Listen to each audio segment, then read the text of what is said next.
What is going on, ladies and gentlemen? Welcome to the Touchdowns and Track Limits podcast. I am your host, Skylar Dagley, and I am joined by my co-host, the one and only. You can introduce yourself now, sir. Hi, my name's Ethan. I'm a photographer, short track racing up in New England, and I also kind of like betting and football. Which leads us to what we are here for today.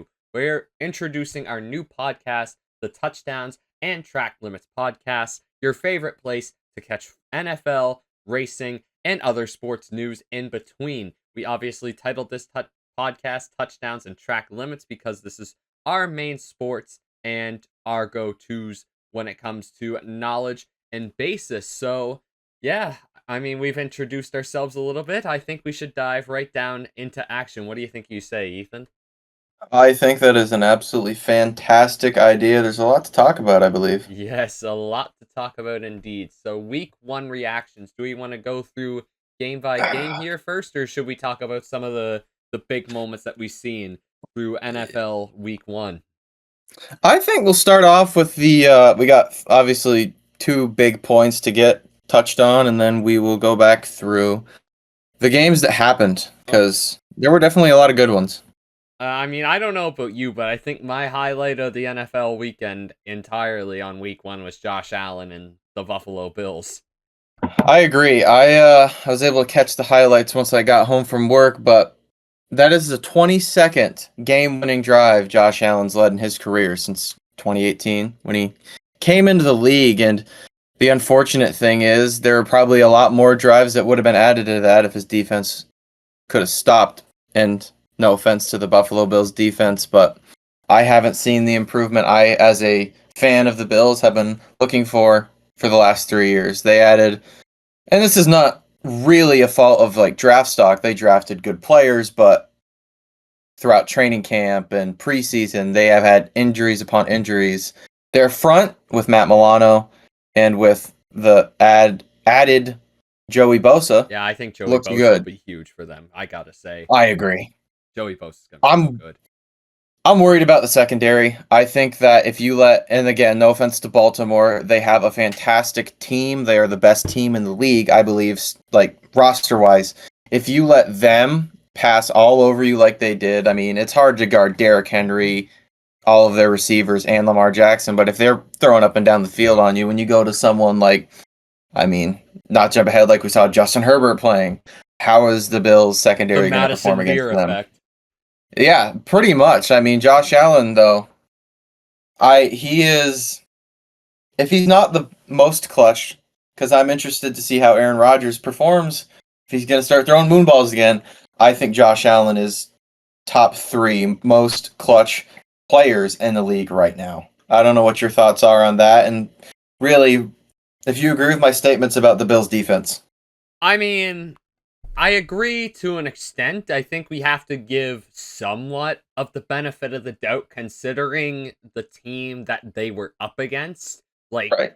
the run game of the Baltimore Ravens is simply unstoppable. And this is coming from a Cleveland Browns fan who would rather see Baltimore rot in hell than give them any credit. Yeah. But all in all, I think that Ravens team is something else. I think you do have to give that Buffalo defense some benefit of the doubt. I think there's definitely added reinforcements from previous years. So I think you got to look at their next couple games and honestly see how they perform in their next couple games. I don't know what their schedule is looking like.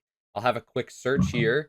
So in their next 4 games, they have the Jets, the Dolphins, the Saints, and the Patriots. So I think by the end of week 5, I think you have a better verdict on what the Buffalo Bills defense are like. We obviously know what the offense is like. You know Josh Allen's going to kill it every game. Keon Coleman has, what I've seen in that game against Baltimore, has really become his go-to guy, and I think you're going to see a lot better of Keon Coleman in his sophomore season compared to his rookie season. So, yeah, at the end of the day, I think you just got to give that defense a little bit of time, and I think you've got to give them a bigger sample size than arguably one of the best rushing teams ever in the NFL, and that is the Baltimore Ravens currently. I agree. And thinking back, I thought about it before we got on. if we judge it on last year, which isn't necessarily something I like doing, it's in line, right? The Bills held Kansas City to almost winning in the playoffs, and they beat them on Sunday in prime time last October. So the Bills, as long as the trends stay the same throughout the last 3 years, I think the Bills are going to be fine. I think, like you said, the run game for Baltimore is pretty unstoppable. I think what it was is we just saw the two top teams in the AFC go at it and put on an absolute clinic. And we've been talking about Buffalo so far. Definitely need to give our flowers to Lamar Jackson. Oh, They came up 100%. 1 point short, but in that first half before I went to work, they put on an absolute clinic of defense and of getting Derrick Henry the ball, getting downfield against a stout team. Who was that one guy he absolutely stiff-armed in the first half for I think it was the first touchdown? I cannot remember his name. I'm not entirely sure his name. I think it was, and then don't quote me on this, I think it was 46. I think he's a rookie. He sized him up. Here, I'm He got his leverage. Watch back the clip now. It was Bills safety Cole Bishop. Okay, so Cole Bishop, yeah. Again, it's just hard to tackle that man. He rushed the Titans all the way to almost the Super Bowl. So, Derrick Henry's dog. He's doing that at 31. Unbelievable stuff. Lamar Jackson, definitely one of the best quarterbacks we've ever seen. Definitely in the NFL. And then their receiving core. I saw the stat. Zay Flowers. He is the first wide receiver to ever be voted into the Pro Bowl from the Ravens. Yeah, they mentioned that on the broadcast. He's the first wide receiver to be voted into the Pro Bowl at the time of being a Baltimore Raven. That's wild to me, but it's completely warranted. He's a fantastic player. I think that the teams we saw play are top 5 in the league. That was an unbelievable game. And if we're talking about other teams that I think are, top of the bunch in the NFL, I think we could pretty well segue that into some the people who I think are, creeping into the top 10 in terms of rankings. I'm talking about some guys with some purple on their uniforms. I think you may be talking about the Minnesota Vikings, are you? Yeah, I'm hinting at one of your favorite. He came from your favorite college. Oh yeah, my favorite college, because Michigan. I just love I love a W upside down. I love them. I think you're missing the W that's always right side up when the team from up north plays Ohio, but that's not what we're talking about yet. That'll come at some point in the season. That'll be a sad day for Skyler. Yeah. It's usually an L for the last 4 years at least when the last weekend of November comes around, but hopefully that'll change this year. I mean, Julian saying looked pretty good last week. Yeah. Yes, he did look good. I'm not going to be negative today. This is a good day. Hey. So JJ McCarthy. I had a bet on the Vikings and the Bears, right? I had Caleb Williams thrown over 219.5. I was like, this is solid. Caleb Williams showed great improvement last year towards the end of the season. I had Swift over 53.5. That was the only one that hit.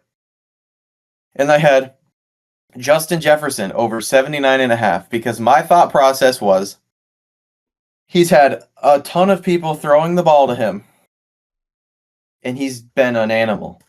JJ McCarthy could at least be as good as some of the people at least as good as Josh Dobbs was. And you know what? I've been a pretty hard believer in JJ McCarthy since he came to the league. I wanted the Patriots to take him. I felt like him on that team with that mentality would have been an unbelievable combo.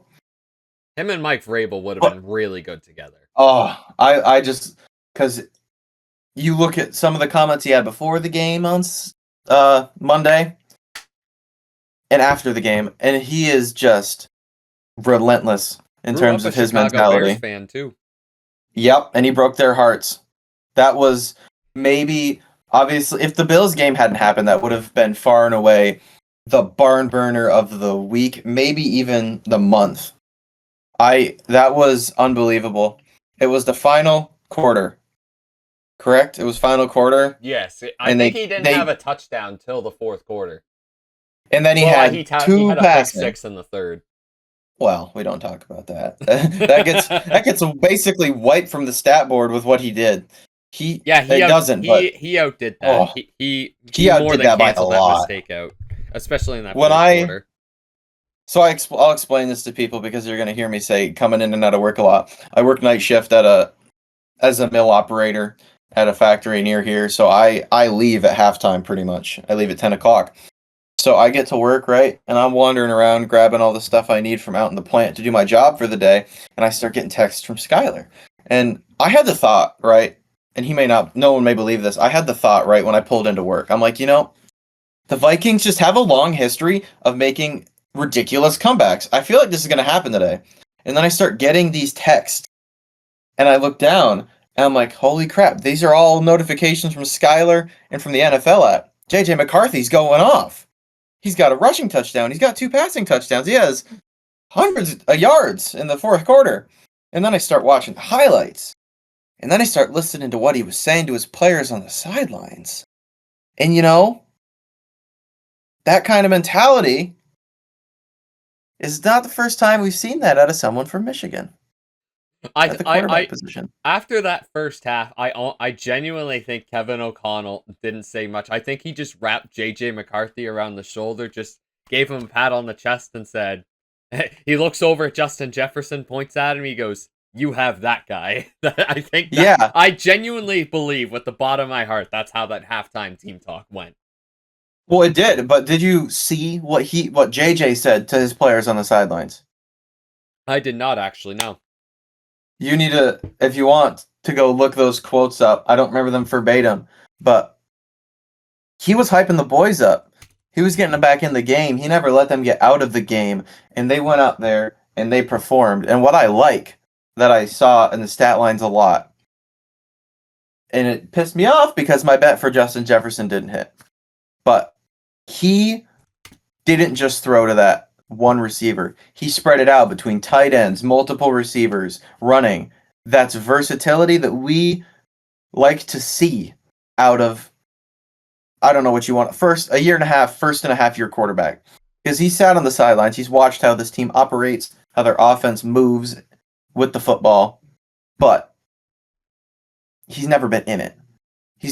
And to go into Soldier Field for a divisional game and just put on a absolute fantastic performance, it's impressive. And I think partially that has killed, you and other Ohio State fans that called him a handoff merchant.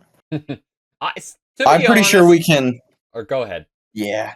No, I think that saying could probably be dead because I didn't see one highlight of him handing it off once. That was all just him playing fantastic football in the fourth quarter under immense pressure from probably his coach, right?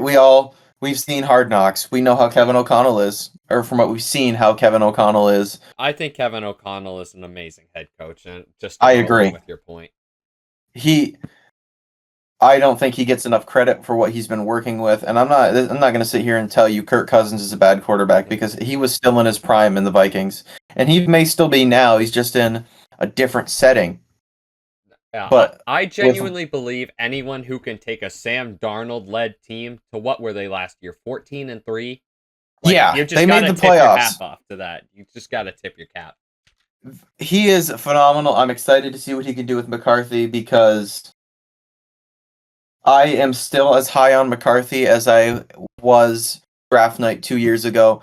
I think he, long term, this is gonna bite me. I know it is that I'm gonna say this. I think he is long term going to be the most successful quarterback we saw Don't say drafted that it. night. Don't say it. I said it. The one who I might thought is you were going to compare him to Brady. I'm not going to lie. I've been seeing that a lot on my no. timeline lately. Only way I'll compare him to Brady is how he kept his players enthused. I like that. That's Tom Brady like, and that's the part of Tom Brady I wish more people would idolize is his ability to keep players in the game. That made me feel something I haven't felt towards a quarterback since Brady retired. But no, and there's no offense to Tom Brady, I think he's more mobile than Tom Brady ever was. I think he runs better. But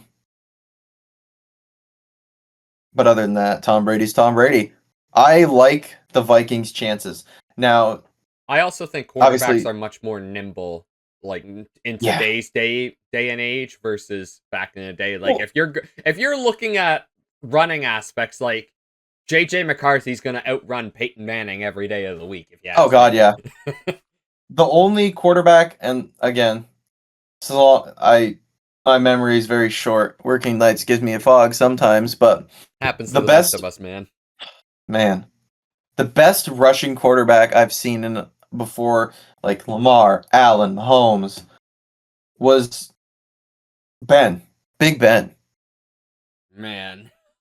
Like you just couldn't stop him. Like Oh, he just Big Ben. Big Ben. But no, I was impressed by McCarthy. I I want to see this be a springboard though. Like I predicted the Vikings would not win the division. I think and this is again, I am very wrong. I thought maybe the Bears with Ben Johnson would take that step. Packers are still going to lead that division.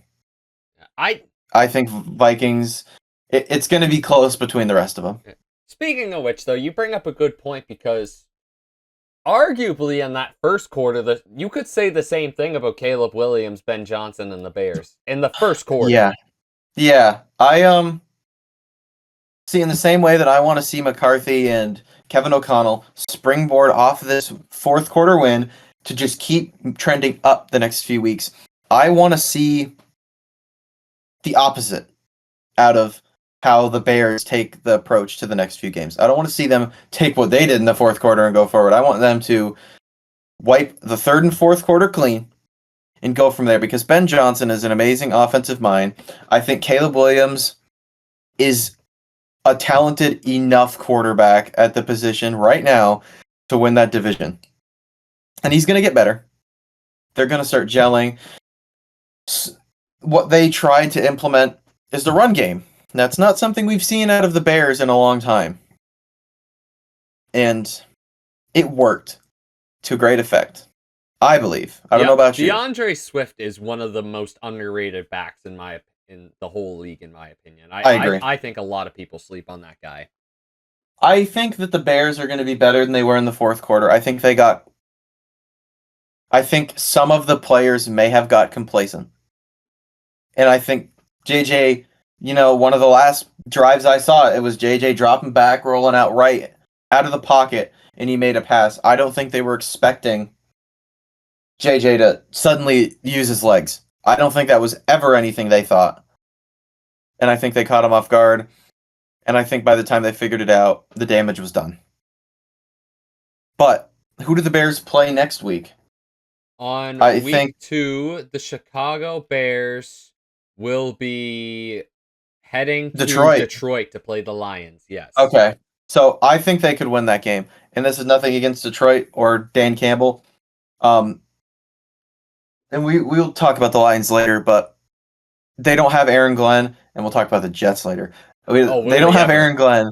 And they don't have Aaron Glenn. So I think that that's going to be a good opportunity for Ben Johnson to show what he's worth, what he's capable of in Detroit against his former team. I don't think the Bears are going to win. I think I wouldn't be surprised if they did, but I also don't believe they will. To be honest, if you're the Chicago Bears in that situation, if you go into Detroit and if you just keep it a one-score game, I think that's a win in their book. Agreed. I really do genuinely believe that because, I mean, we've seen what Detroit can do over the last few years. I mean, I don't know who replaced Ben Johnson and Aaron Glenn as No idea. the Lions coordinators. I'll have a quick Google search of that. But Yeah. things change, and I mean, we'll talk about Detroit more in a bit, but they did not look like themselves in that Packers game. I mean, obviously the No. Packers are stacked now. They genuinely Yeah. look like a. Yeah. This is a bit of a hot take, but I think the Lions, or it's not the Lions, the Packers could genuinely be a threat for the Super Bowl this season after that Week 1 performance, and especially who they just traded for recently. But Yeah. it's So you could genuinely make an argument that the NFC North is, if the Bears get their crap together, you could argue that's the toughest division in the NFL right now. Oh, I don't even think the Bears have to change from now. I think that is hands down the toughest division in the NFL. And to your point about the Packers going to the Super Bowl, I think that the two best teams in the NFC are the Eagles and the Packers. Easily. Right now, I would have to agree. Right now, I would have to agree. Based off Week 1, I think the Packers are the best, but and we'll get to the Eagles here, and actually not too much longer, but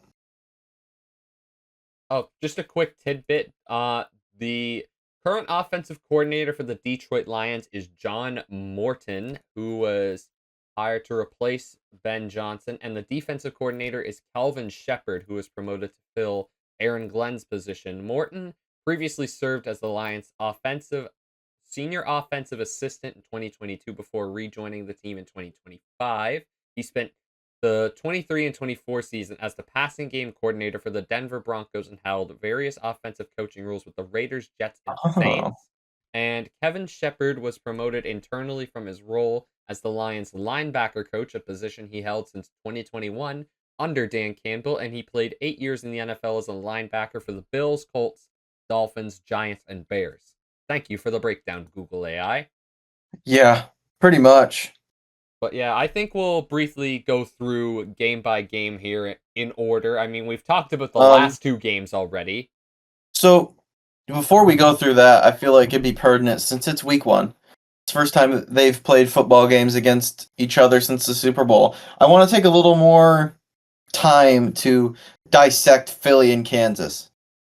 I would like to dissect Philly first, because that was the game that I don't think either of us watched Kansas, like, other than going through highlights, going through the stat lines, right? I got to watch the Kansas City game. Oh, you did? Okay. I didn't. Yeah, in Canada, it actually wasn't on YouTube. It was on. It was on TSN. Yeah, they couldn't. Well, that's It nice. was on YouTube worldwide, apart from Canada and one other country, because TSN didn't want to give up the rights to the game for some stupid reason. Good. That's as far as I know. I heard it on the Kelsey podcast, and I watched the game on TSN. So, well, then we'll just quickly run through Philly, because that's when we watched it on the call together. If I'm Philadelphia,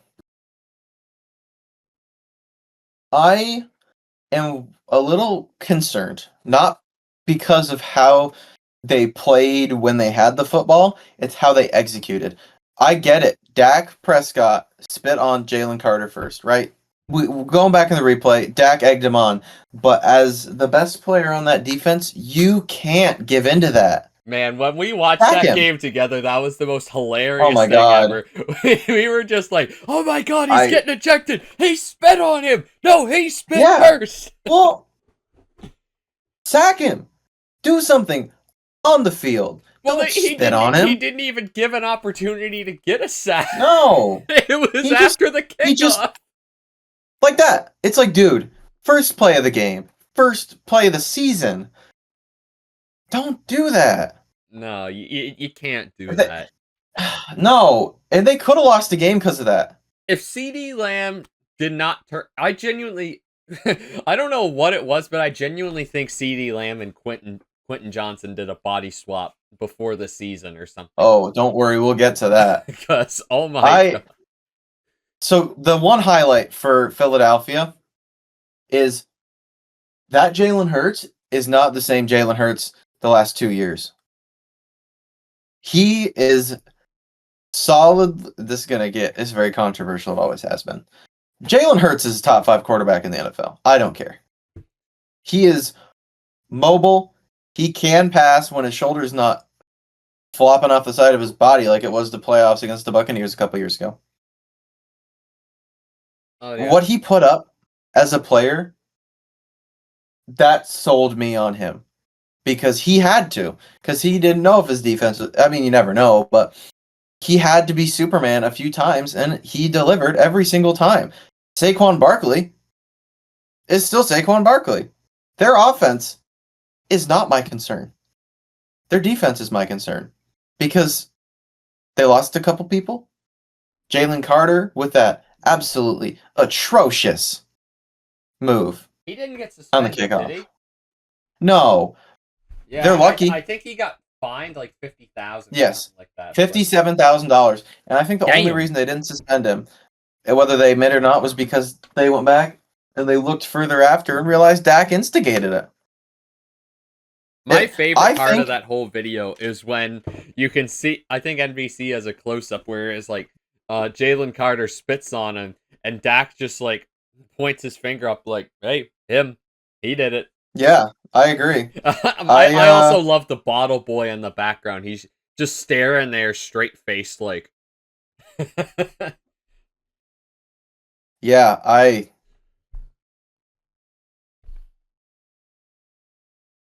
Yeah. I think the Eagles are still the best team in the NFC. I do. I think that they're gonna get all this together. They're gonna get the execution together. They're gonna start gelling again. They've got the best secondary in the NFC.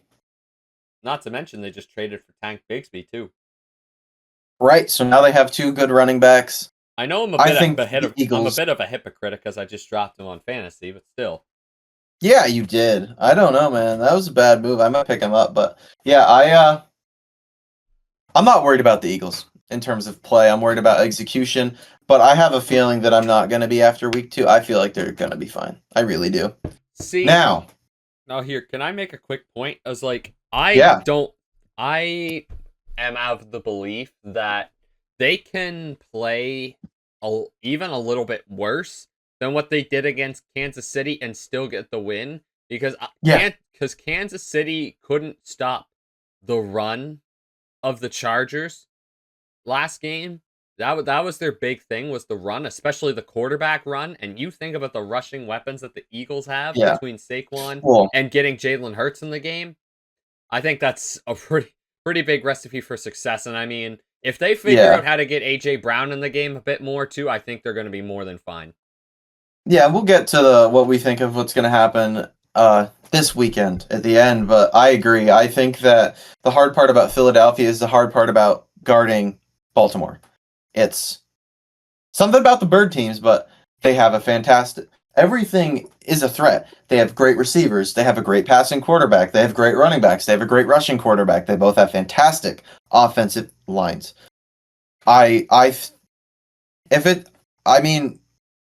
It pains me to say as someone who likes the Bills, but I believe that Baltimore and the Eagles are going to be who we see playing for the Lombardi this year.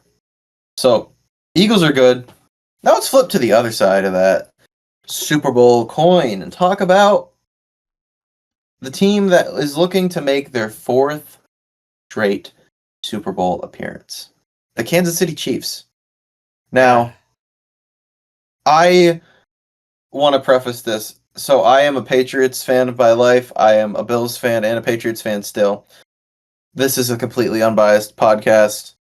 It's all going to be actual takes, not, hate them because they beat my team.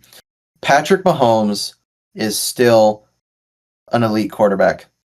And he is the only thing holding that team together right now. Well, it just looks from what I've seen, apparently Xavier Worthy's going to be out for the rest of the season. Yeah. And he's the go-to guy at the moment. Like, how?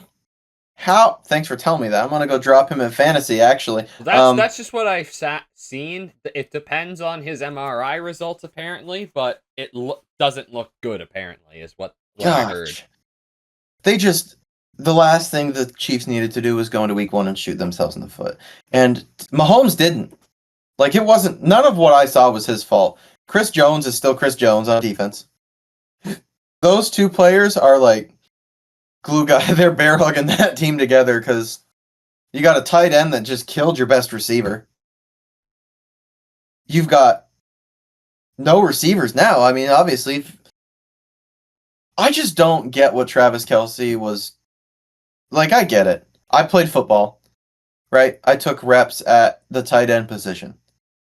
It's hard to see. Like, you're in that zone, you're looking for the ball, but you got to be aware because now he's out. Well, And it's going to be all Travis Kelce to get them through this season. All Travis Kelce, or they're probably going to be wishing they didn't. Yeah. Like I think they're going to be the only guy I think they can lean on. I think they're going to be wishing they re-signed. I guess they have Juju too, but he's past it. I mean, Yeah. so is Hollywood Brown, but I agree. I think they're going to be a little regretful for letting DeAndre Hopkins go. Oh, 100%. Just speaking of which, can we go back to that catch that DeAndre Hopkins had against Buffalo? Oh my god. Yeah. Old boy still got it. That was impressive. Double coverage. Right, a dot. Like the throw from Lamar Jackson, the catch from Hopkins, that was impressive. I think Hopkins is a wide receiver talent that's not going to get talked about until he's going into the Hall of Fame, and then people are going to start remembering how good he really was. Because to do what he's doing at this age and this far, it's yeah. Yeah, no, the Chiefs are going to be wishing they kept him. I think I don't think I've told you this, but my favorite player outside of Cleveland, or like obviously because I'm a Browns fan, but like my favorite player in the NFL outside of my favorite teams has always been DeAndre Hopkins. So I'm so pissed that he's in Baltimore and he's still doing his thing. Like, how old even is DeAndre Hopkins now? DeAndre Hopkins is 33, so I mean he's still got something in the tank, but yeah, enough that he could have saved the Chiefs for 5 games. But for sure. That's about all I got on the Chiefs. I mean, they're not bad, but I think them sitting last in their division is representative of where they sit in that division. No. Well, let me take that back. I think that them and the Raiders are not as far apart as we think they are. Yeah, no, I mean, well, I guess we've kind of talked about the Cowboys-Eagles game and the Chiefs-Chargers game a little bit. Do we want to transition into talk a little bit of the Patriots and Raiders game? Well, do we want to make a couple comments on the Chargers? Because yeah, that's I feel true. like I was honestly thinking the same thing. Because like the Chargers did look really good. Yeah. They definitely deserved their flowers after that performance. I look at a few things, right, and effort in terms of plays. Like, and I have there are a couple teams there's a team and a half that I think are steps ahead of what they were last year, and I think they're the most improved teams in the league at the moment. The Chargers, obviously, and the Packers, but what I look at for the half of the Packers is a defense. But Micah Parsons is playing angry right now. I don't think he keeps that same intensity all year. I want to see what happens when he drops that intensity back, if he's still getting sacks, still getting pressures, still getting interceptions. I don't know. But the Chargers, my lord, they looked like a top 3 team in the AFC. Yeah, I mean, we'll share our... Honestly, I was amazed they didn't Charger it, because they kind of have the reputation of the Falcons out west. Yeah, but the AFC at this Falcons, point, I guess. Start giving Jim Harbaugh some flowers. Not all of them. He's still got a lot of work to do, but he has turned that team around in quick time. Oh, yeah. No, the job that Jim Harbaugh has done is phenomenal. Justin Herbert looks like Justin Herbert did at Oregon. Like, he is slinging that ball. Quentin Johnson, what the heck is this? Yeah. Like, Because I wanted to add him from the waiver wire. Somebody took him before me. People need to think about this. Quentin People Johnson. were in line to get Quentin Johnson in our fantasy league. That's What is mental. this? That is a bit mental. I am spamming the button that the Chargers are going to make the playoffs. I have them getting out of the first round, but that's as. Go ahead. Joe Alt deserves a lot of credit too. I had a feeling we were going to get to him, but I was an offensive lineman for most of my time as a football player. His technique it would make my coaches cry like a lot. I think we need to normalize taking offensive linemen top 10 in the draft. We need to normalize that because I remember Jim Harbaugh did it and he got so much crap for it. But I mean, look where it's getting him now. Where did Joe Alt even go to college? Oh, Notre Dame. Yeah, Notre Dame. Yeah, he was a Notre Dame guy, and they've got themselves one heck of a team. I think they've got a fantastic team. I think they have a Super Bowl caliber coach. And just if I'm the Charger fans, I got a lot to look forward to. As a football fan, I look forward to the Chargers. They're going to be a fun team to watch. Yeah. But yes, let's transition, like you said, to week 1 games, because there were a lot of defensive games. Let me pull up the list here. Are you going off the actual NFL app? Yeah, I'm on the official NFL list, so I'll list them off and we'll roll them from the top. But yeah, I want to say one quick thing about the Chargers. I mean, obviously, they look great. They looked great against the team like Kansas City that's won, 3 out of the last 6 Super Bowls, I think it is. Something like that. Yeah. So that obviously deserves a lot of credit, but I want to see it consistently from the Chargers before I jump to any conclusions. But obviously, they're off to a great start, and you have to give props for that. But anyways, absolutely. The first game I have here on the list was Tampa Bay versus Atlanta. Now, this was a game and a half. Obviously, some very big moments late in the game. Obviously, I was watching Red Zone, so I didn't have a huge eye on all of these games. Yeah. The only one I really paid attention to was the Cleveland-Cincinnati game for obvious reasons. But obviously, watching from a distance, I think Baker Mayfield obviously looked good. He could have looked better, though. I think Michael Penix did a phenomenal job. But I think the true standout player from this game, and someone who I don't think is getting the credit that he deserves, is Emeka Egbuka. Obviously, agreed. Being an Ohio State homer, I love Emeka Egbuka. I think he was phenomenal. You could honestly make a really big argument that Ohio State is wide receiver university in the last few years, other than LSU, Joe Burrow having Justin Jefferson and Jamar Chase, but Malik Neighbors. Malik Neighbors, oh my god. That argument about, before we get the wide receiver university, if Marvin Harrison Jr. keeps doing what he did in week 1, I will agree with you on that. Because I think Jackson Smith-Njigba and Emeka Egbuka are both fantastically pro-ready. Oh my god. Our team, the COVID year, at wide receiver core, we had Garrett Wilson. I'm trying to think. Marvin Harrison Jr. Emeka Egbuka was like the wide receiver 5. Jackson Smith and Jigba. Yeah. We'll get to we'll get to Marvin, we'll get to Garrett, we'll get to Wilson too. Believe me, that's a conversation I'm looking forward to having. But the Buccaneers, right? So Skylar said his second favorite team, right? My number 1 This is 49ers, second.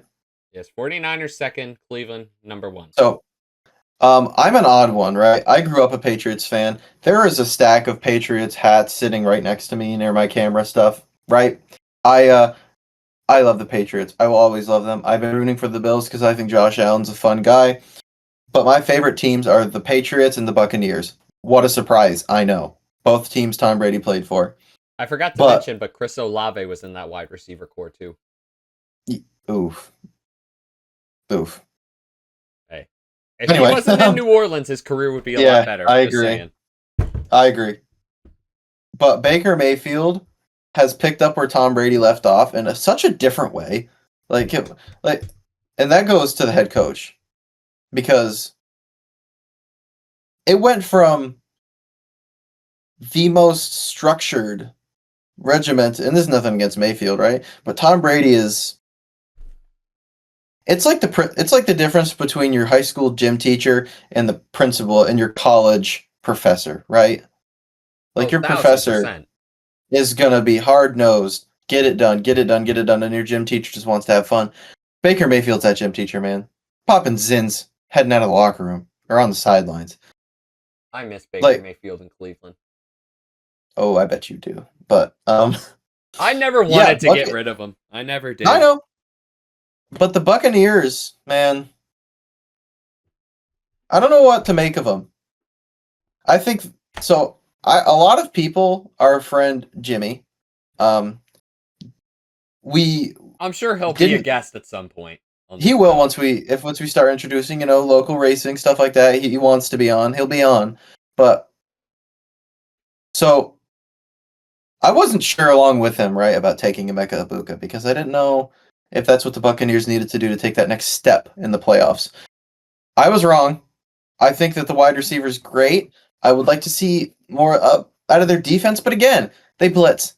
It's well known. It works. That's all I got on the Bucks. They are a phenomenal receiving team. I'm excited for those receivers to learn under Mike Evans.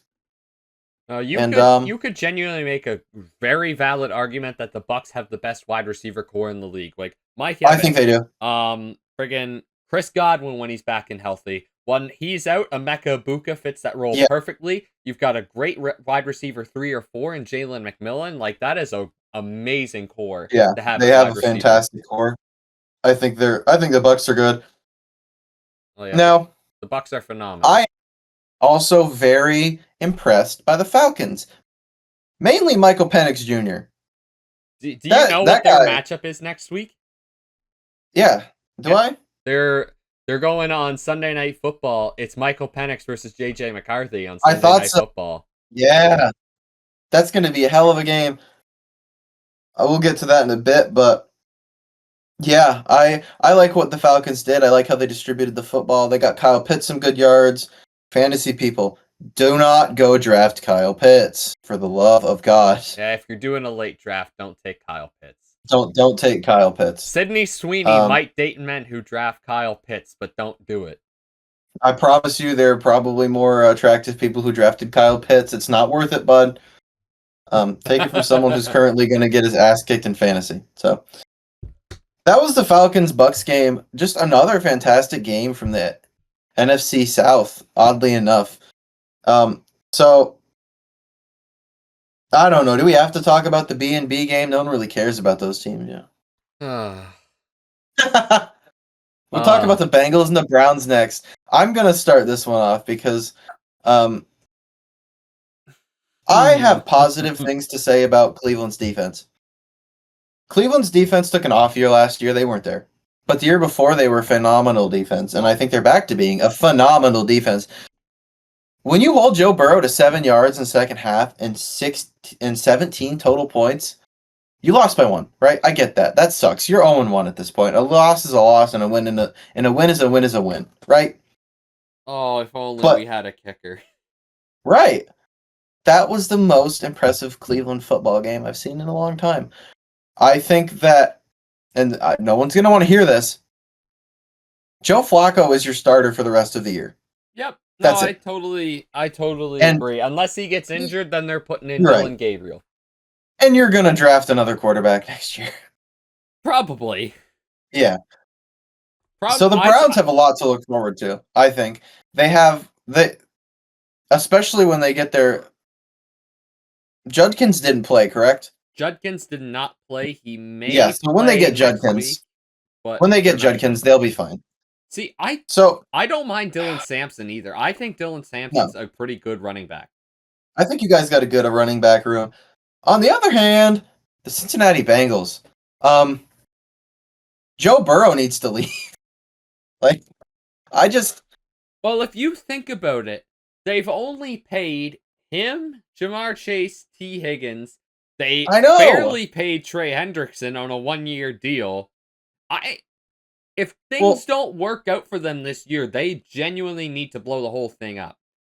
I agree, and I am just now realizing we kind of skimmed over Dallas back there, right? A little bit, yeah. So I'm gonna just backtrack a second. We'll get used to this. I promise. It's our first time, but Dallas to me I was impressed. Oh, Like I Javonte genuinely Williams think especially. I was a part. I wish they would have gotten more for him. I think trading Micah Parsons was the move. I think for the trouble he caused and the money he'd take, you sign Dak too late. You sign CD too late. You let other quarterbacks and other receivers get paid. You screwed up. If not, you probably could have kept all three. But if if ifs and buts were candy and nuts, we don't have a Merry Christmas. Didn't happen. So they did the best thing they could do. They got something for him, and they're really not that much worse off, I think. That was an impressive game from the Dallas Cowboys. I think the offense of the Dallas Cowboys is one of the most impressive in the NFC. I like what I saw out of their wideouts. I liked what I saw out of the running back position, too. When was the last time we said that about Dallas? When Ezekiel Elliott was behind that offensive line. Zeke. So, yeah, it was my little rant about Dallas. I told Jimmy I was going to talk about him and be positive, and Yeah, then I Jimmy's realized, a number 2 Cowboys fan, by the way. no, he is the number one Cowboys fan. Oh, is he now? I thought he was a Patriots guy through and through. No, he's a Patriots guy. No, no, his father was a Cowboys fan. He's been a Cowboys fan his whole life. He's a Cowboys fan, but I think I like what I saw out of Dallas. I don't think they're going to miss the playoffs like last year. I think that this loss is not indicative of how they're going to play this season. I like what I saw about the Cowboys. Not much negative to say about them, really. I mean, their offensive coordinator was good. Defensive coordinator did what he could. That's it. That's all you can ask. That's a wrap. Anyway, back to the game we were talking about. The Bengals, right? Blow it up if this doesn't work. I agree. Trade Joe Burrow away. Get rid of them receiver. You start from square one. You missed. I think personally their window's closed. Yeah. I think the Bengals are done. And unfortunately, it might be the end of Joe Burrow's career. Well, I Super gotta Bowl say, career. there's one stat that's always stuck in my head ever since the Bengals lost the Super Bowl, and I believe, what was it? It was something like no quarterback who lost the Super Bowl in their first season has ever been back apart from like Kurt Warner, I think it was. Yeah, I agree. I think, Ugh. unfortunately, I think there are just too many teams getting really good in the AFC. And there is no way they can catch Buffalo or the Baltimore Ravens. I feel comfortable saying that. The AFC is so Like, stacked, man. Unless the it's Bengals stacked. hit miracles in their defensive Yeah. drafts, I genuinely think they're done. We're going to get to a couple AFC teams here, really, like the next game that I was beyond impressed with. But is that it for the Bengals Browns game? I mean, it was a pretty standard defensive football game. I don't think the Bengals, their defense is still horrendous. I think if people just look at, I want to give Joe Flacco some credit too. Obviously, he did Yes. good, but like, Absolutely. if you look at the stat sheet and you see like, oh, 2 picks and a touchdown, you're gonna be like, oh, Joe Flacco had a rough game. No, his 2 picks were passes that were dropped or deflected into like mishandled, and the Bengals defense just picked it up. So I don't know, man.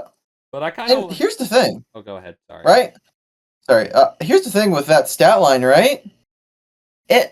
That's just Joe Flacco, baby.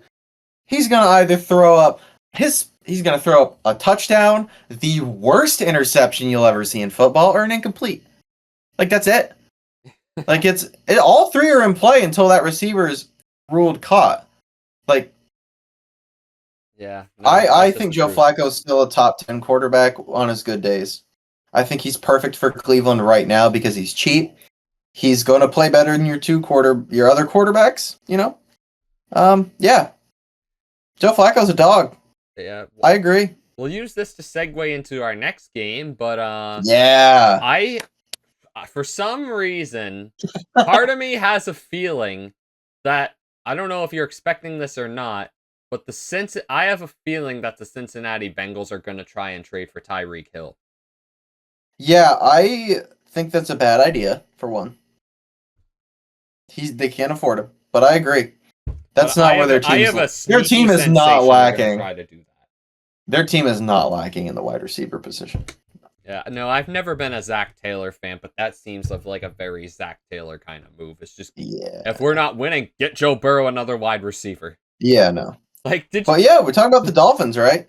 Yeah, I just want to say real quick though, did you see that one play from, I think it was from the drone cam, where where Cincinnati's O-line were just blocking and Burrow's dropping back to pass, and then Myles Garrett just comes running through. Like, yeah, dude, it's pathetic.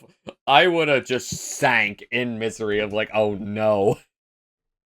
Yeah, we'll start motoring through these. We got a lot of these games, but Yeah, well, we'll quickly brief them unless we come up to our teams. So I don't want to just quickly brief a couple of these, but this one, the Dolphins. We'll go quick through the Dolphins, right? They look unorganized. They don't look like they showed up to play football.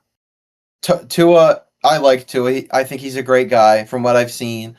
He's not a great football player anymore. No, he's not. One concussion too many. I don't think there's anything good to take away from Miami. There really isn't at the moment. That's the only team in the NFL I think that there's nothing good to take. And on the other hand, they're another team that just needs to blow it up. Yeah. Yeah. On the other hand, what got into Danny Derps? Let's talk about Duke Danny Dimes. He's back. That was a college level performance. I was high on Daniel Jones in New York. I thought he was in a really bad position. Daboll was trying to make him play like Josh Allen, which, newsflash, nobody is Josh Allen. Josh Allen's one of one. One of one. Always will be. I think, in my opinion, Colts are going to end up a top 5 team in the AFC at the end of the year. Because, yes, they played the Dolphins consistently, but I have faith. Because it wasn't just Jones that won that game. It was a complete team. Yeah, no, I will say Indy's O-line especially has been one of the best in the league for ages. Yeah. So I think that they're a dark horse to be top 5 in the AFC and make the playoffs. I like what I saw out of the Colts. I think that is the Daniel Jones that has always been there. I like that. I mean, let me just pull up the stats real quick, right?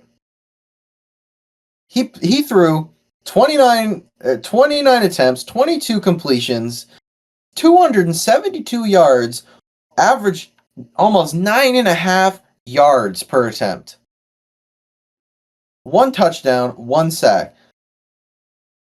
He had a completion percentage of 75.86 and an RTG of 115.88. Yeah. Those are, quite frankly, elite quarterback numbers. If he can do this consistently, I think he's going to give New York a headache because they let another person go. Oh, 100%. Now, I mean, you want to talk about Travis Hunter? I mean, we will, but I will just say real quickly, I think, I mean, I've never been a big believer in Daniel Jones, but I just think there's some teams and players that just aren't meant to fit, and I genuinely believe that Daniel Jones and the New York Giants were just a matchup that never meant to work, sort of. It was never going to work. Anyway, I think it'll work now. The Daniel Jones and his head coach, his team, I think it'll work now, and I think we're going to see fantastic football out of Daniel Jones. I hope we see it consistently because he's a funny guy. No, I like the Jags situation, though. I will say that. Let's talk about them a little bit now, because I mean, if anything, like, I expected this out of Jacksonville. If anything, I was more disappointed in Carolina. Oh my God, I was too. I expected Bryce Young to move forward again. You have Tedero McMillan, like, 10 points, dude. What? 1 touchdown. How do you do that? Like, how do you let that happen? No, in one fantasy league I'm in, there was one friend of mine put Bryce Young on the trading block during the weather delay. Yeah, I would have. That was rough. He's I just wonder what was going through Dave Canales' mind in that game. not good things. Very unfortunate things that would be detrimental probably because I'm disappointed, man. I like what I see out of Bryce Young, but man, just you gotta step up. True that, On man. the other side, people who did step up. Trevor Lawrence. Trevor Lawrence, yeah. No, That see, was this is the thing with the Jags, though, is they always look good at the beginning of the season. And I know I yeah, keep making this consistency point a lot, but it's arguably consistency's what's going to win you a championship. agreed. That's why I keep stressing that point. But the Jags always seem to start a season hot since they've got Trevor Lawrence in, and they've just sank off. I mean, apart from the Urban Meyer season, but we don't need to talk about that too much. So, what do you think about Travis Hunter? I like what I saw. I like him as receiver a lot more than as DB. Yeah, so what are they Personally. planning? They're planning to use him as a full-time receiver and some snaps at corner, right? Yeah, yeah, and he's going to get increased snaps on defense this weekend. I like what I saw out of him. My worry was never with him being able to play both sides. I don't want to see him get hurt doing it.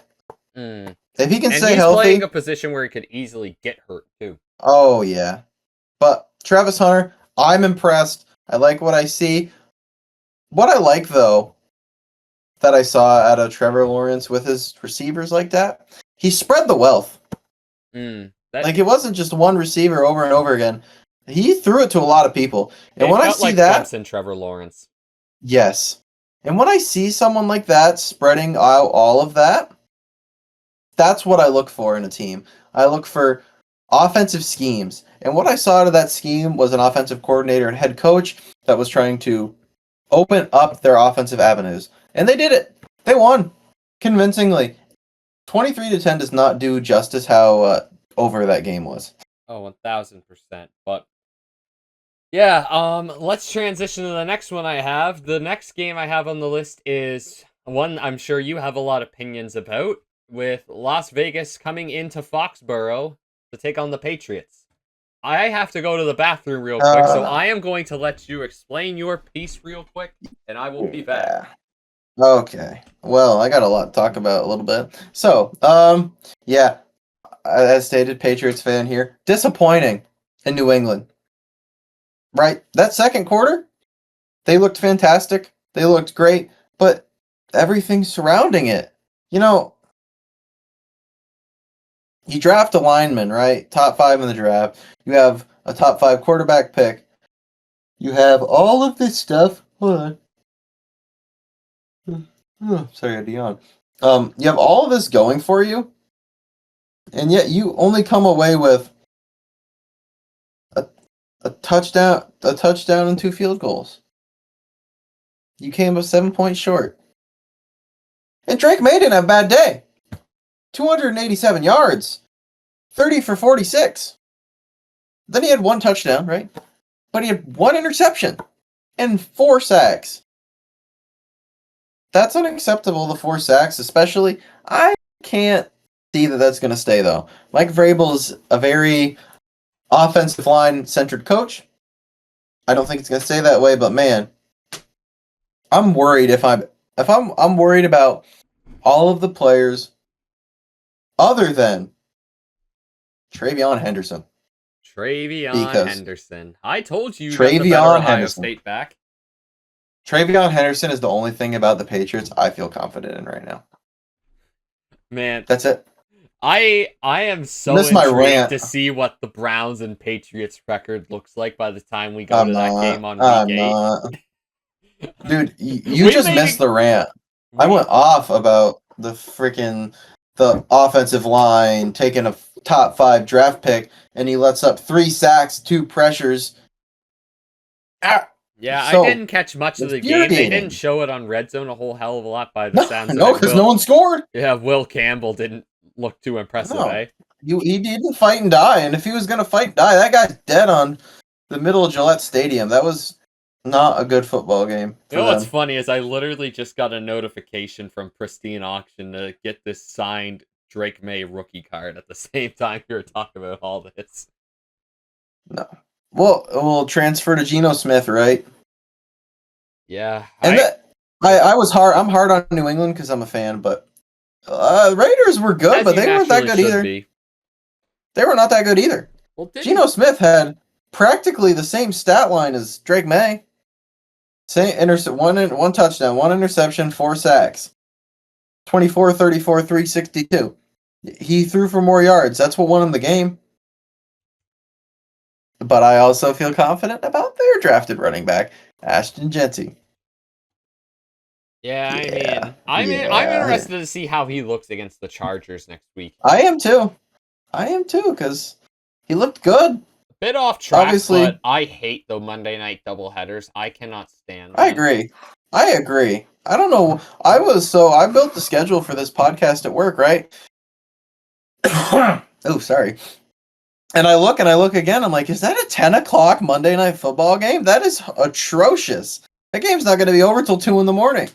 I mean, if you're on the West Coast, it's not that bad, but like still. Dude, that game is probably still going to be going on my lunch break.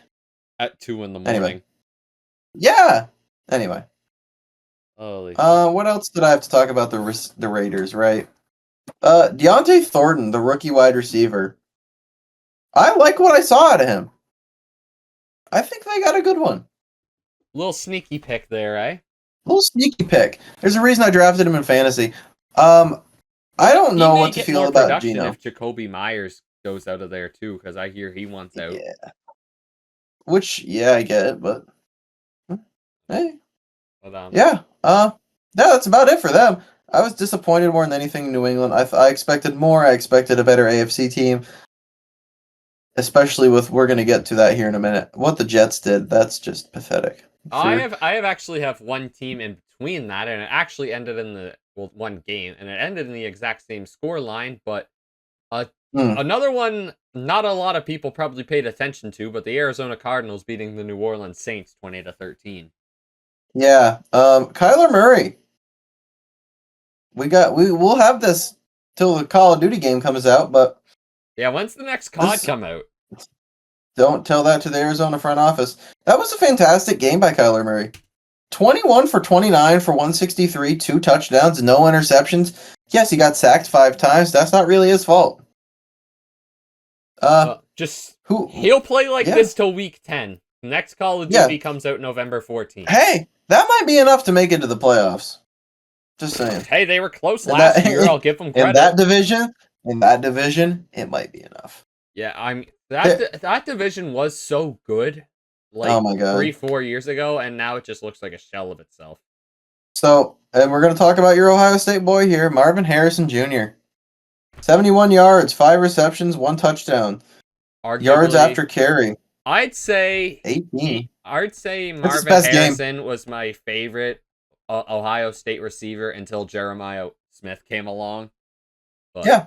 No, I agree, and I think he did a good job. I like that. I like what I saw out of Arizona. Yeah, it's just can Kyler consistently find Marvin Harrison. I think that will win them games, but... Let's talk about Spencer Rattler. What did you think? He played a good game. I haven't seen a stat line, to be honest. So, 27 for 46, 214 yards, averaged 4.5 yards of pass, 0 touchdowns, 0 interceptions, 1 sack. I would rather see 0 touchdowns and 0 interceptions than have an interception in the stat line. Yeah. You know, he took care of the football, I believe. 58.7 completion percentage. That's not too bad. Not terrible. He hasn't even started the full season yet. I think he's better than Tyler Show. I don't see why they'd ever... I mean, unless it gets really bad. But yeah, they may put Tyler in if they start to tank, which yeah.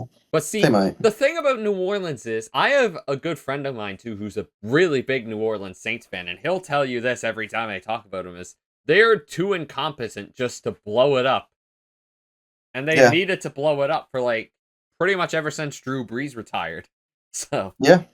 What about Alvin Kamara? I like what I saw out of him, but this is typical for early in the season. Alvin Kamara is amazing in September, and then Yeah. ever Yeah. since 2020, the production has consistently dropped off ever since October comes Yeah. around. The colder it gets, the less you get from Alvin Kamara. Chris Olave, we'll just touch on it briefly. Another horrible hit. That poor guy. That poor guy, man. Man. He played good, but yeah, that's man. I got nothing. I can't believe he hasn't requested a trade out of there, but Yeah. we move. We move to probably one of the best games of the week. Yeah. The Steelers and the Jets.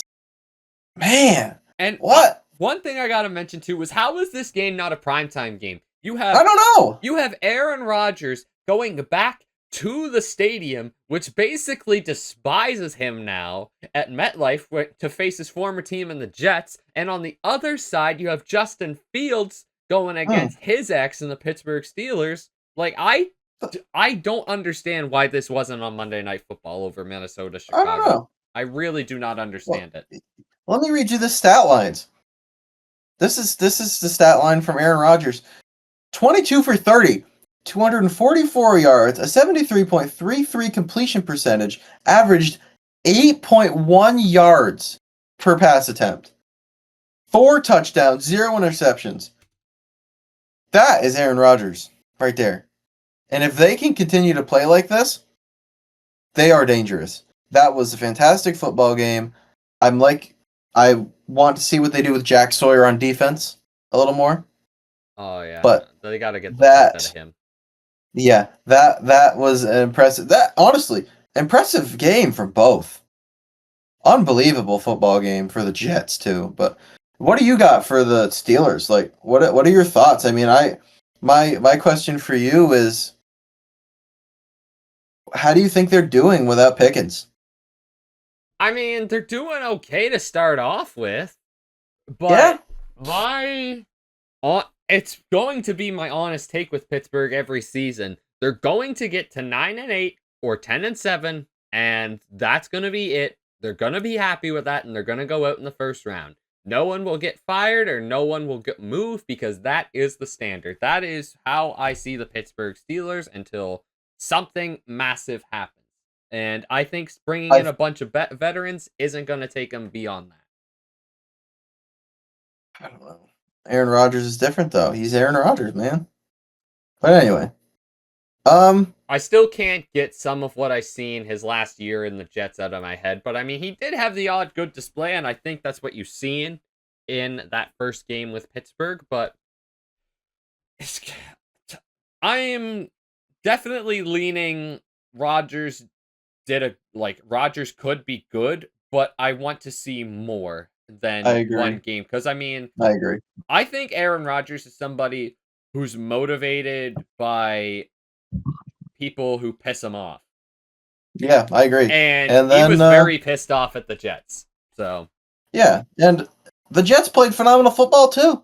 16-22, 218, 72.73 completion percentage, and almost 10 yards a passing attempt, and 1 touchdown for Justin Fields. Justin Fields, I'm going to pull up 48 rushing yards, 2 rushing touchdowns, averaged 4 yards a run. Longest run of 15 yards. Man, that's what we need to see out of Justin Fields. Who do the Jets have next week? That's what I really want to see. No idea. I'll keep motoring through this, okay? Garrett Wilson went off. 7 receptions, 95 yards, 1 touchdown. They have Buffalo and Tampa Bay in the next 2 weeks.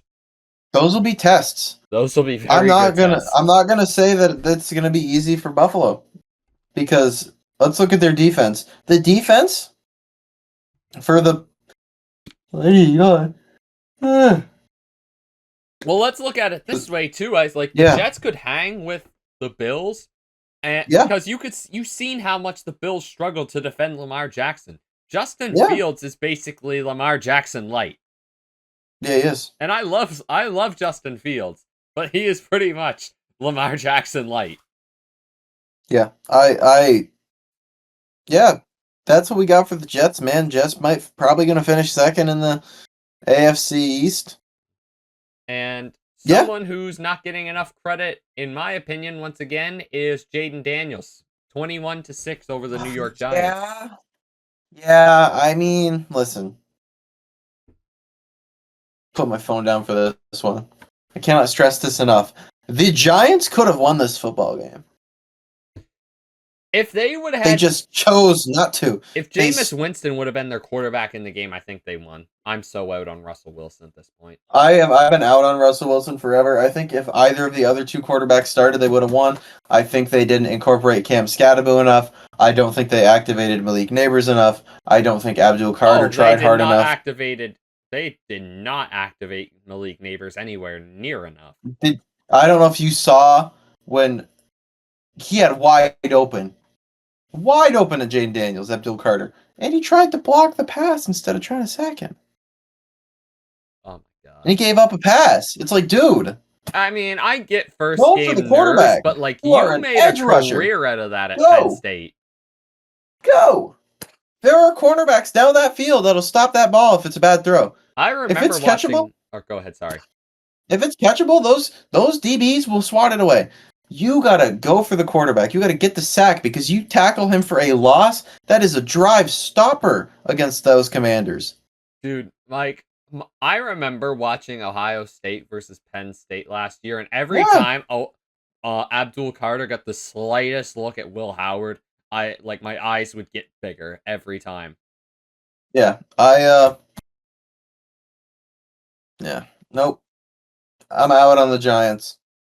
And it hurts me to say. I would love to see Jackson Dart get some reps, yes, but I think it's too early. I don't know. If your other option's Russell Wilson, is it ever too early? Yeah, but I mean, when's Jameis coming back? That's my real question with the Giants. I don't know. But I think tomorrow night. Yeah. We're recording this on Wednesday night. Tomorrow night, between Washington Commanders. and Green Bay is this episode will come out tomorrow morning. But yeah, I think tomorrow is the big test for Washington, where they head to Lambeau to take on I agree. Green Bay. But anyway, we got a couple more here. Speaking of young quarterbacks, what did we make of Cam Ward's debut against the Denver Broncos? Only good thing on that team. Yeah. Yeah. It's a really similar situation to what Bryce Young got drafted in Carolina. Well, here's the difference. What I saw to Cam Ward, he made a couple mistakes, but they were easily remedied mistakes. He played good football. He had good reads. He had good intuition. He just didn't have the team around him. And if he can avoid getting sacked like Bryce Young did, I think he can wait out the storm until they draft next year. I think that was the plan for the Titans, is to build him and then build next year with other draft capita. I don't know if he's going into the draft next year, but could you imagine Cam Ward going to Jeremiah Smith? Oh, I could. I think it's a strong possibility. Insane. Oh my god. That fires me up thinking about that. I like Cam Ward. I think he does. I think he's going to do good. I did not like what I saw out of the Titans, but there's nothing they can do about it. Unless they start making trades and free agents, because unfortunately, and this is coming off harsher than I probably mean it to, but they just don't have the talent. If I were Tennessee, I mean, you almost kind of want to take this year off. You kind of want to treat it like Joe Burrow's first year in Cincinnati minus the injury. Yeah. You almost just want to take what you can, take the positives out of this year, and get who you want in the draft. Build your offensive line, build your receiving core, build your defense, and that, because you've got your guy. I am a big believer in Cam Ward. You've got your guy. You need to build around him, is what you need to do, if you ask me. Yeah. And if you're the Broncos. Yeah, I don't think this is Bo Nix's greatest game in the slightest. Far from it. Yeah, they just look terrible. Yeah, they just didn't look like a good football team. He threw 2 interceptions. It's. Yeah, so Bo Nix had a 62.5 completion percentage, 1 touchdown and 2 interceptions for 176 yards. Yeah, I'm not into that. Man, holy crap. I'm just looking at this now. Tony Pollard led the Titans in receiving with 29 yards and 1 reception. Oh my god. Please, please, for the love of God, do not stop. Do not, do not stop doing that. We need to get other AFC teams up. Their defense was good. Broncos' defense was best in the league. Oh yeah. Now, if once their offense figures it out, they will most certainly be a big threat in the AFC. I think they can beat anybody, but at the same time, they can lose to anybody. That's what I think Oh, of Denver. for sure, man. And I mean, there's not a Oh, lot of teams I could say that about. Obviously, anything's possible in the National Football League, but that's honestly just my quick thoughts. But well, anyway, we um, have breaking news mid podcast. oh, hit me. QB Mac Jones is in line to start for the 49ers in week 2. Oh, and that's perfect timing because I'm about to talk Yeah, about the 49ers Seattle Seahawks yeah. game. Um, I another team that probably should just blow it up and move on Pretty because much. I they Dude, all of paying Purdy. I swear San Francisco is literally just a wheelchair at this point. Like it's not even like, you know how when everybody thinks about San Francisco, they always think about those trains that go through the city or whatever. Yeah, yeah, Friggin' the 49ers are just a wheelchair. Santa Clara yeah, is literally a pair of crutches. yeah. At this point, it's over. It's over for them. When Super I Bowl blew my wise. ACL, God looked upon me and said, "That guy cheers for the 49ers. Blow his knee out." Yeah, pretty much. that Um, Oh I man. like what I saw out of Jackson Smith and the Jigba, Yeah, I and mean, I didn't mind what I saw out of Sam Darnold. I mean, it's Sam Darnold, yeah, you don't expect much out of Sam Darnold, but I mean, for a not debut, $14 million. for a debut of with what 69.6 completion percentage, 150 Yeah, yards, like for against the San Francisco defense, which is fairly decent. I don't hate it, no, but I don't either. But yeah, we'll motor through this last couple two here. Lions Packers. We already touched on both teams. I feel like yeah, offense for the Packers is good. Defense, it should be fine. Lions, we already talked about. yeah, The I mean, Texans and the Rams. yeah, I just quickly want to touch on something real quick. I mean, obviously we didn't start this podcast early enough to do like a full NFL predictions Yeah, episode or anything, but at the moment, I on my YouTube channel, subscribe if you aren't already, but I believe I predicted it would be a Buffalo and Detroit Super Bowl. I honestly, after week 1, I'm ready to switch that to the Packers, and I mean, I'm quick to jump the gun, but I was beyond impressed. That's where I'm going to leave that argument. the Texans and the Rams, two underwhelming teams doing underwhelming things. That's it. Pretty much. I mean, Uh, I would love to see CJ Stroud get it going, but ever since no, he, well, honestly, ever since they signed Stephon Diggs, the Texans just haven't really been the same. nope. And That's it though. I think the Rams have a lot more to be happy about in the way they played than what Houston does. Houston, I'm really intrigued to see what they look like next week. They have a Monday Night Football matchup against Tampa Bay next week. So that could be, I'm really intrigued to see where that game goes. But Yeah.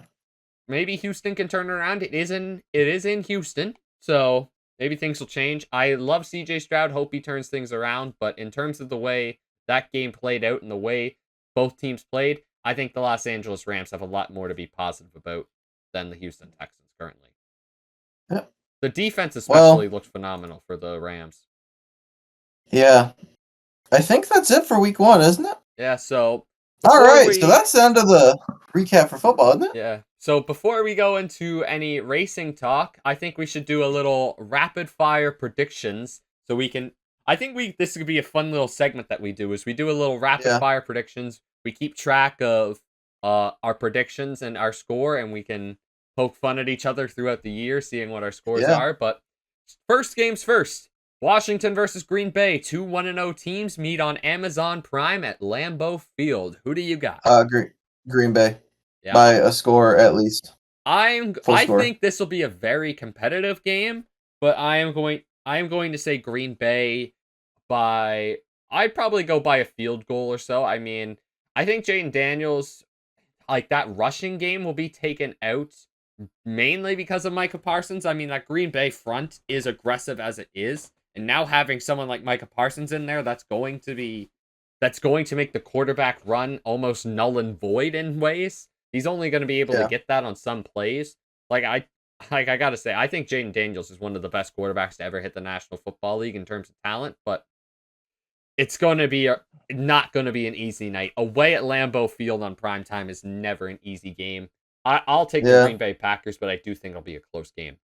Anyways. I think that New York and Dallas is also not going to be a close one. Yeah. I think Dallas is going to win by a score. I think that it's going to be a score, but it's not going to be a close score. I think it's going to be a full. They can't move the football like it was on Thanksgiving last year. I wholeheartedly agree. And I mean, see, I'm sure like people are giving CeeDee Lamb some crap. I believe he'll snap out of it. The New York Giants are still starting Russell Wilson. That tells me everything I need to know. I'm honestly going Cowboys by a similar scoreline to what Washington beat the Giants last week. Next game I have is Baltimore versus Cleveland. Now, I'll let you start off on this because it's a non-biased perspective.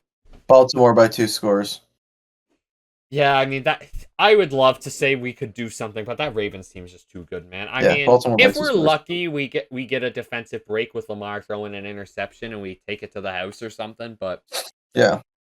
Next one. I just don't think our offense is good enough, and our defense is going to have a very hard time hanging with their offense. Yeah. Well, in the next one, Jacksonville, Cincinnati. Jacksonville by a score. Cincinnati will have like a couple field goals. That's it. Could you imagine if Travis Hunter picked Joe Burrow? I think it'll happen. That would actually be maybe not this time, but next time they meet, he'll be better. Chicago, Detroit. I didn't give a pick yet, but hold on. Oh, you didn't? Oh, okay. Bengals by 5. Yeah, I probably. That's what I was thinking as well. I'm going Bengals. Oh, really? I think Bengals are going to sneak it. It's in Cincinnati too, so I think that'll help. Yeah. But yeah, I'll go Bengals on that one. Chicago, Detroit. Chicago. I pick Chicago by a field goal. Chicago could pull off the upset, but I think Detroit's going to get back to their best, man. I mean, they're a team that thrives off motivation, and I think that disappointing performance at Lambeau last time out is only going to fire them up. I'm going Lions by a touchdown. Do we have to give a pick on this next game? Well, I'm going with the Patriots. I don't think I can pick that is not the next one on mine. Oh. The next one on mine is Patriots-Dolphins. Okay, so yeah, that was not the one I looked at. Yeah, Patriots by at least a field goal, probably a touchdown. I still don't think this is going to be a good game for the Patriots, but I could be wrong. I could be wrong. I could see Drake May getting his swagger back in this game, personally. I hope so. Yeah, I agree, Patriots. I'll go Patriots as well. Yeah. Next game I have is San Francisco, New Orleans. That's the one I was asking if we have to make a pick for, because I have no feeling about either of those teams. I think Mac Jones with Ricky Pearsall is going to be better with Spencer Rattler than with nobody, personally. Yeah. So we'll both go San Francisco by a touchdown. Yeah, yes. That's probably what I'd say. It's going to be a low scoring game. If you're a bettor, I'd hammer the under in that game, but yeah. Anyway. So Buffalo, New York. Yeah. I'm going Buffalo. I think they'll win it by a field goal, maybe a 2-point conversion, but that's going to be I think that you're going to see that game go over like 30 points apiece for both teams. It's going to be a good game, and I just think Buffalo has the higher ceiling and more talent to close it out. Buffalo by a long shot. Okay, a score. All right. One score. That's it. Next game up, I have a DK Metcalf revenge game as the Pittsburgh Steelers welcome the Seattle Seahawks. Seahawks. Give me the Seahawks by a touchdown. Really? Yeah. I did not expect you to pick that. I mean, I'm picking Pittsburgh. Oh, yeah. I don't know. Seattle's O-line's good. Pittsburgh just gave up a ton of points. Going to give Sam Darnold some problems, personally. I don't think Jalen Ramsey's going to continue that all year. I don't Well, see it. yeah, I Oh, think oh, Jalen Ramsey's a little bit like Alvin Kamara these days, but I'll go yeah. Pittsburgh. I'll say Pittsburgh Okay. by a field goal. Okay. LA Rams, Tennessee Titans. Rams. Yeah. No offense, Titans. I think you got a great quarterback, but I'm going Rams. Yeah, I'm going Rams. Not much to say about that one, honestly. I just think the Rams are going to win. Uh, Uh, Carolina taking on Arizona? Arizona. Yes, I'm starting to get a little tired Arizona by myself. oh, buddy, we got a whole racing to do. Oh, I know. Arizona. For me, give me Arizona by a field goal. I think it'll be close. I think that they're gonna keep it at arm's reach enough that the Panthers won't be able to win. What about you? That's honestly a fairly tough one to call. I mean, I'd probably go Arizona based off the week 1 performances, but again, if you're betting, this is a hammer the under kind of game. Uh the only thing I can see really changing this outcome is I think Arizona will win by a field goal, but if the Panthers find a connection or a snap between Bryce Young and Tedoroya McMillan, I think that could change the game. But at based on what I've seen on week 1, I have to take Arizona. No, I agree. Denver and Indy. Indiana. Give me Indy. Yeah. Give me the Colts. I Bo Nix mean, looks rattled. Bo Nix does look rattled, and I mean, Denver has barely any momentum or any positive momentum, and the Colts are over the moon. I think this will be a close Yes. game. This is in Yes. Indianapolis, which I think matters a lot, especially when you're talking Mm. about Denver. But I will take the Indianapolis Colts by a field goal. I think this is probably going to be like a 24-20 kind of game. So keep your eyes out for that Yeah. one. I think that's an underrated game. And then we have the big one we previewed earlier between the Philadelphia Eagles and the Kansas City Chiefs. Eagles defensive game, won by a score. ELGLES. I'm picking Eagles to win by multiple touchdowns. I think they win this Oh, game by like 20 points. damn. I don't. Okay, we'll see. I just Yeah. think Kansas City did not look impressive, and they can't stop the Eagles' main attribute. So I think this is a recipe Probably for not. disaster for Kansas City. Did you know they're not putting Kevin Burkhardt and Tom Brady on this game? Makes sense. I don't know why, but Yeah. anyway, Um, Sunday Night Football. Falcons Vikings. Falcons Vikings. Give me the Vikings by a touchdown and a half, or aka 10 points. Definitely an interesting matchup, especially between the two quarterbacks. A rematch of the 2024 National Championship in the pros. I think that's really compelling. But 23. 23, yes. My bad. But Claiming Michigan's titles now too, huh? but Anyway, Vikings by 10. What do you think? I think it's going to be a close one. I'd say Vikings by a touchdown or a field goal, but I do think the Minnesota Vikings win this one. I just Oh, think easy. I don't know how they're going to deal with Bijan Robinson, but Yeah. I think the Vikings do have enough to hold it out. But Buccaneers. Buccaneers In that same Texans. vein, I don't know how they're going to deal with the running backs in Texas.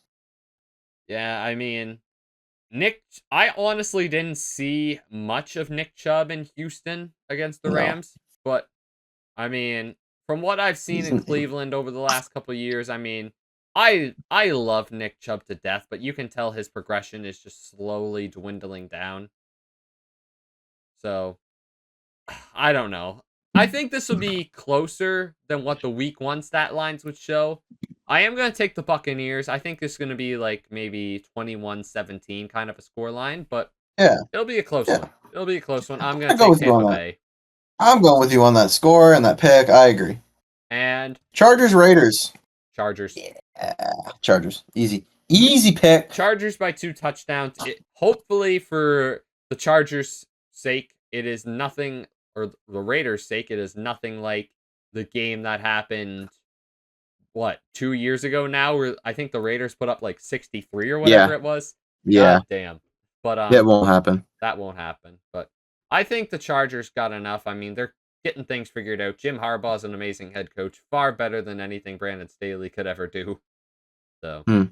yeah, I got the Yeah. Chargers on that one, and yeah, so I should track all that somehow, but I guess we gotta.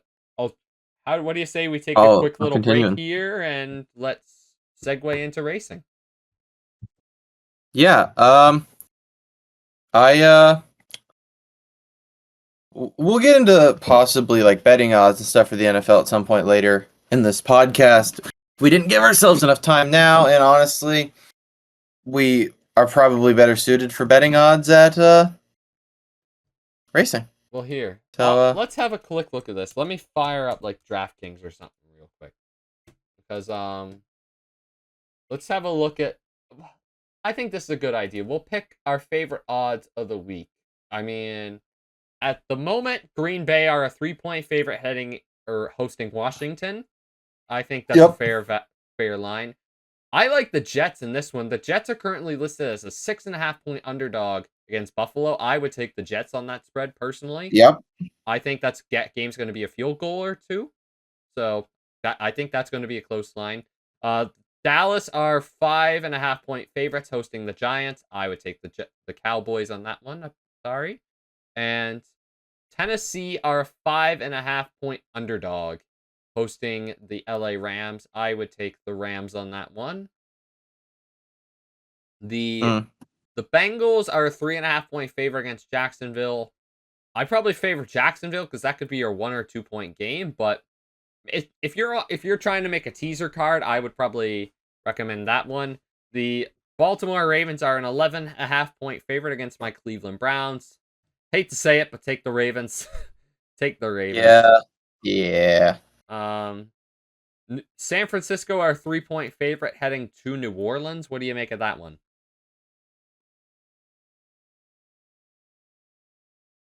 I couldn't honestly tell you.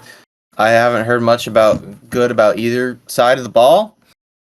Whoever gets a touchdown in the first quarter is going to win the football game. Pretty much. Whoever makes that statement first gets the win. But Yep. Detroit are a 6-point favorite against the Bears. That's honestly that's a pretty fair line. I would probably take Chicago to be safe. But yeah, I think maybe you could do a teaser card with that and the Jaguars, in my opinion. I think you could make yourself some money on that. Pittsburgh, Seattle, Pittsburgh 3-point favorite. I don't hate it. It's a fairly close line. No, absolutely not. And wow, the Patriots are an underdog heading to Miami. Correct. Oh my god, I would bet every penny I have on the Patriots right now. I was not impressed at all by the Dolphins. We got a few more games to cover real quick. Carolina taking on Arizona. Carolina is a 6.5-point underdog. I'd probably stick with Arizona on that one because based on week 1, Carolina did not look ideal. Denver, a 1.5-point favorite taking on the Colts. I would lean Colts based off week 1. I mean, Denver definitely still got some work to do. If anybody can help Denver figure it out, it's Sean Payton. But time will tell. Philadelphia. The Eagles are a 1.5-point favorite heading to Kansas City. You guys know my prediction. Hammer the Eagles. That's just the way I see it. Sunday night, Falcons are a 3.5-point underdog against the Vikings. I would take the Vikings. I think you would take that as well. Yes. And yeah, then we have the Tampa Bay Buccaneers at a 2.5-point underdog heading to Houston. Wow. I figured that would be like an even line. I would take Tampa Bay. If that's still up by the end of the week, take Tampa Bay. And Chargers 3-point favorite at Raiders. I think that's a fair line.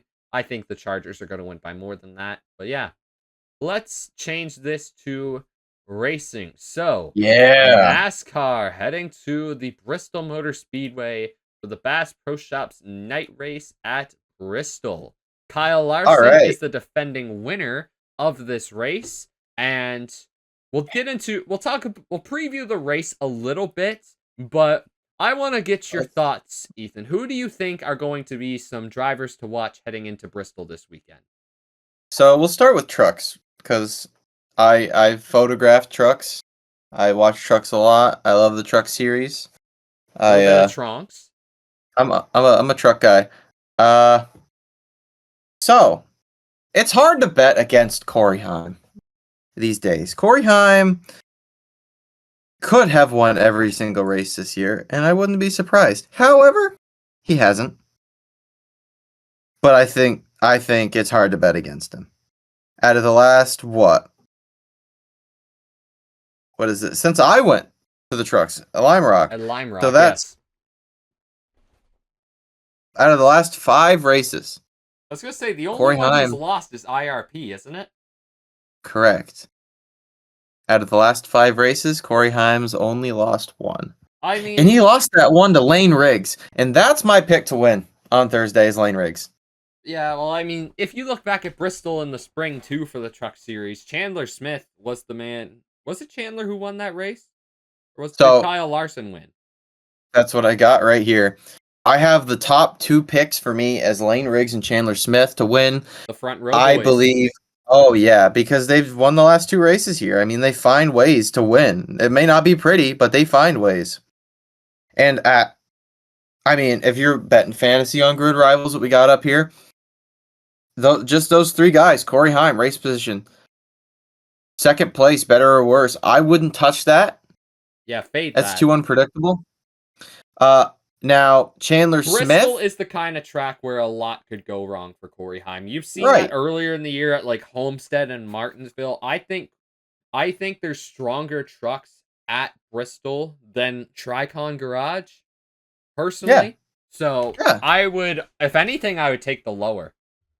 I would take the lower. I would also fade Lane Riggs 3.5. I wouldn't probably want to touch that. But then we start getting to the other guys Lane that Riggs I have. Finishes top 3 or wrecks, personally. Exactly. That's the problem. He might wreck. He's got a good chance of it. But then we got the other guys that I have here. Corey Heim, we talked about, Chandler Smith, Lane Riggs, but Grant Enfinger and Daniel Hemrick. So Chandler Smith in his own right is 5.5 better or worse. I would bet over on that easily. I think he finishes top 5.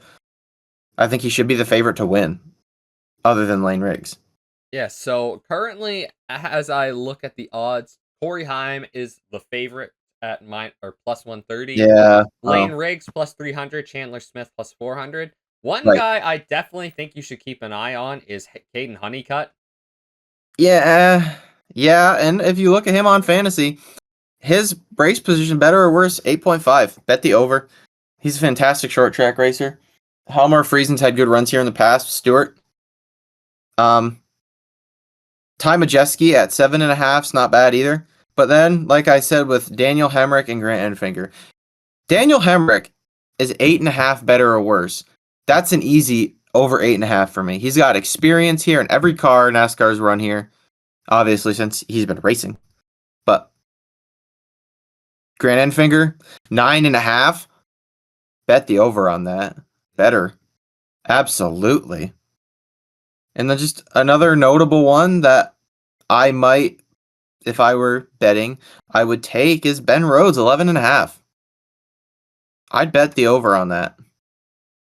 Yep. I think Ben Rhodes is going to show up. Yeah, Ben Rhodes is a 30-1 bet to win the race. That's a good sleeper, but before we head into our Xfinity picks, I think we should give our sleeper pick for the race and our race win pick for each series. So I will hand it over to you to pick first. Okay. So my like I said, my race winner for the truck series at Bristol is Lane Riggs. I think that Lane Riggs is the betting favorite, or should be the betting favorite.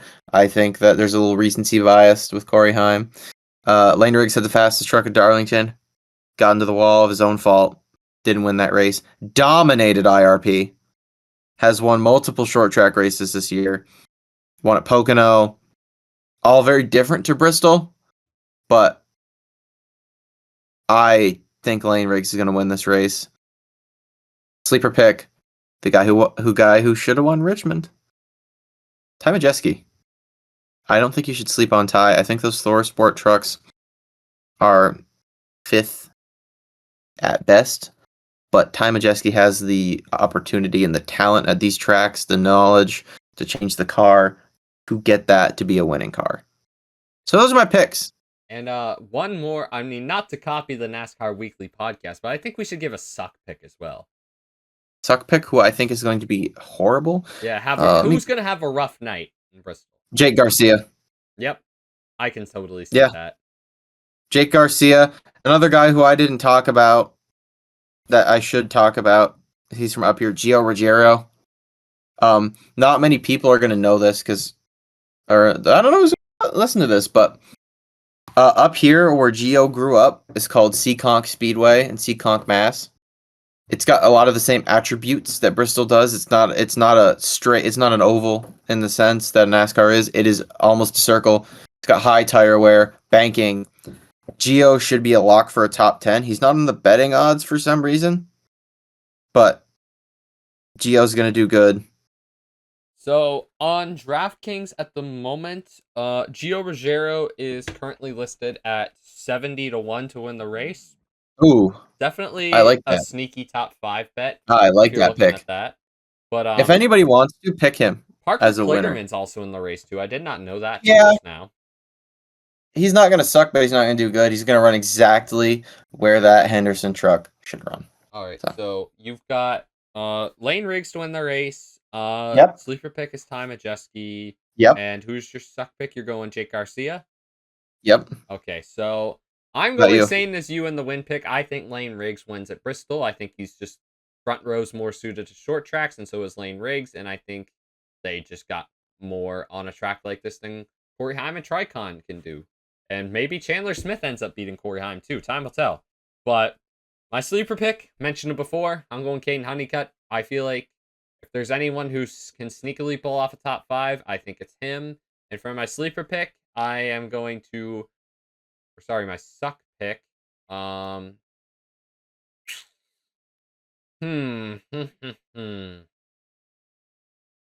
know what? I was half tempted to say Matt Crafton, but to not go the same as you and to pick someone who's more high profile, I think I'm going to take Corey Day. Maybe. Yeah, I just think Bristol's a hard track for a young driver, and I mean, you've seen his Xfinity race at Martinsville, made the odd mistake here and there, and yeah, Harrison Burton paid for it from what I remember, but I don't know. I don't think this is going to be a great day for Corey Day, no pun intended. No. But no. Oh well. That would be my suck pick, and let's move on to the Xfinity race. Obviously, as we know, Connor Zilic is absolutely lighting up the Xfinity Series. This is the first race of the Xfinity Series playoffs. Correct. How many playoff points does Connor Zilic have? He's got to be close to 100. Honestly, I want to take a look at this. I don't even know. I think he's got 60, which is almost 30 more than the second place car, Justin Allgaier. If honestly, right, this is they go from 12 is plus 59 to the cut line. Yeah, he goes 8. That goes 12 to 8 here. That's the only guy crazy. You don't get into double-digit points cushions till Sam Mayer in third at 11. Unbelievable. Unbelievable how it's just Connor Zilic is unbelievable. However, I don't think he's going to win. I don't think Bristol suits his strong suits. I don't see him winning this race. On the other hand, I like his junior motorsports teammates. I like Allgaier, and I like Carson Kvapil. Yeah, Carson Kvapil's a really good sleeper pick. Coming back here, after Junior Motorsports was second, third, fourth earlier in the year. It was Carson Kvapil, Justin Allgaier, and Sammy Smith. I have on my little spreadsheet here, Connor Zilic, Justin Allgaier, Sam Mayer, Jesse Love. I didn't put Kvapil on there, but I should have. I think Quapple's going to win, personally. That's my pick. Carson Quapple's my win pick. My sleeper pick, Sam Mayer. My suck pick, Austin Hill. Valid. No, I think you'd like this on DraftKings Sportsbook currently. Carson Quapple is a 20-1 underdog to win the Yeah, race. So I I don't like hate that that. in the slightest. I mean, I am going to go Justin Allgaier for the win. I just think it's going to be tough to beat anybody out of that JRM camp for any race this season. Honestly, I think his closest competition is going to be either Eric Almirola or Jesse Love. Yep. But that's going to be interesting. I think Justin Allgaier will be the winner of this race. As for my sleeper pick, I'm going Sheldon Creed. Yep. I think Sheldon is probably going to be overlooked. I mean, he hasn't had the greatest season, but that 00 car dominated the race here last year. Obviously, that race was headlined by Dale Jr. being in the Xfinity car, but I think Sheldon Creed, he's good on short tracks. He's good at handling a loose car. I think Bristol and this car could really fit well into his strengths. And suck pick, who do I think will be a suck pick? I don't want to go the same as you. So I think I'll go Brandon Jones. Yeah. I guess. I don't know. I think Brandon's all right, but I don't know. I don't think Bristol's a really strong track for him, but that'd be a good start for the Xfinity playoffs. Justin Allgaier, I think Sheldon Creed will have a good run, and I don't see Brandon Jones having a very good night.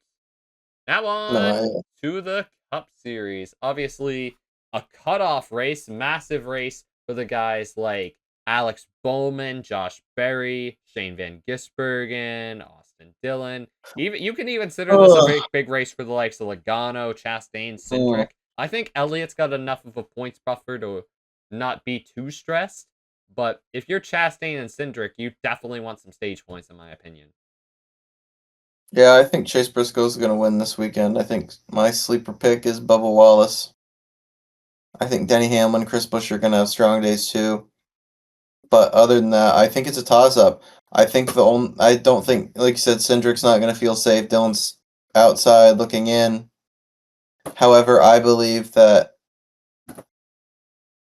barring a Josh Berry win, which is possible, It is possible.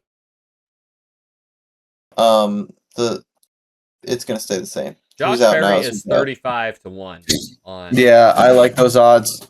I like those odds with the car he's in. I like those odds with the kind of driver he is. And we're just going to pull up my grid rival here because I actually made a bet. And it involves two of the guys on the bubble. So this is my bet. At 12.5 or better or worse for Bubba Wallace. You bet over on that with the year he's having. Josh Berry, better or worse. Good. I think Bubba Wallace should have won Gateway last week too if it wasn't for that gear failure. I agree. Race position, Josh Berry, better or worse, 15.5. He's going to compete for the win. He'll at least finish top 10. Now they're doing a promotion. I agree. They're doing a promotion. Denny Hamlin, better than 40th. That's a no-brainer.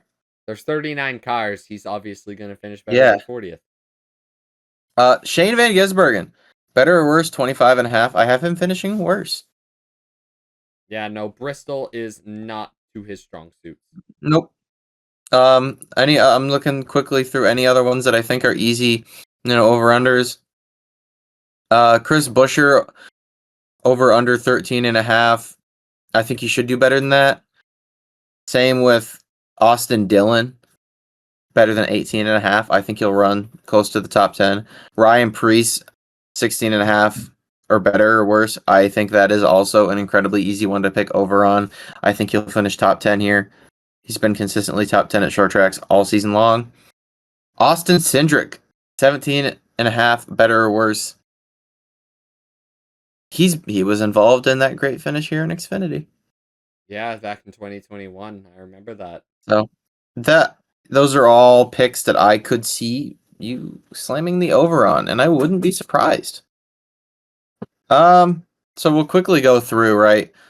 The playoff people who are going to get cut, because this is going to end our segment of NASCAR, and we'll be on to Formula One. Mention some playoff stats here. or who I think will be eliminated. Sorry. So, is this a cutoff race for the? This is not a cutoff race for the trucks. Yeah, the cutoff Okay. race is next week at New Hampshire. Perfect. So we're going Cup Series. End of the round of one. End of the first round for the Cup Series.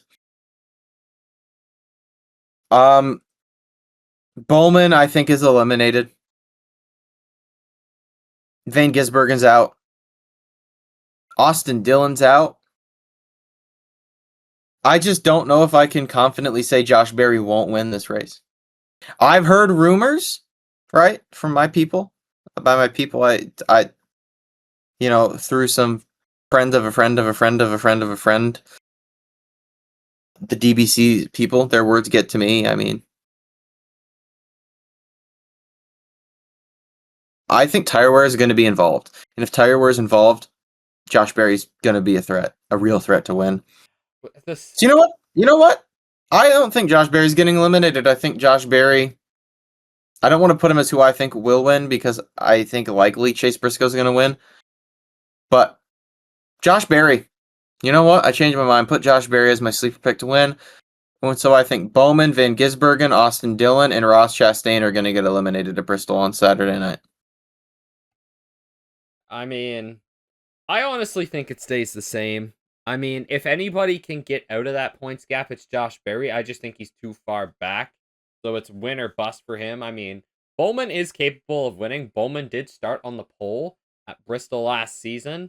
But to go along with my picks, I just have a feeling that this is going to be another race for the 5 team at Bristol. I think I've got Kyle Larson winning 3 straight Bristol races. That is going to be my race pick. I mean, obviously the 5 team hasn't had the same mojo since their really rough attempt at the Indianapolis 500 and Coca-Cola 600 double.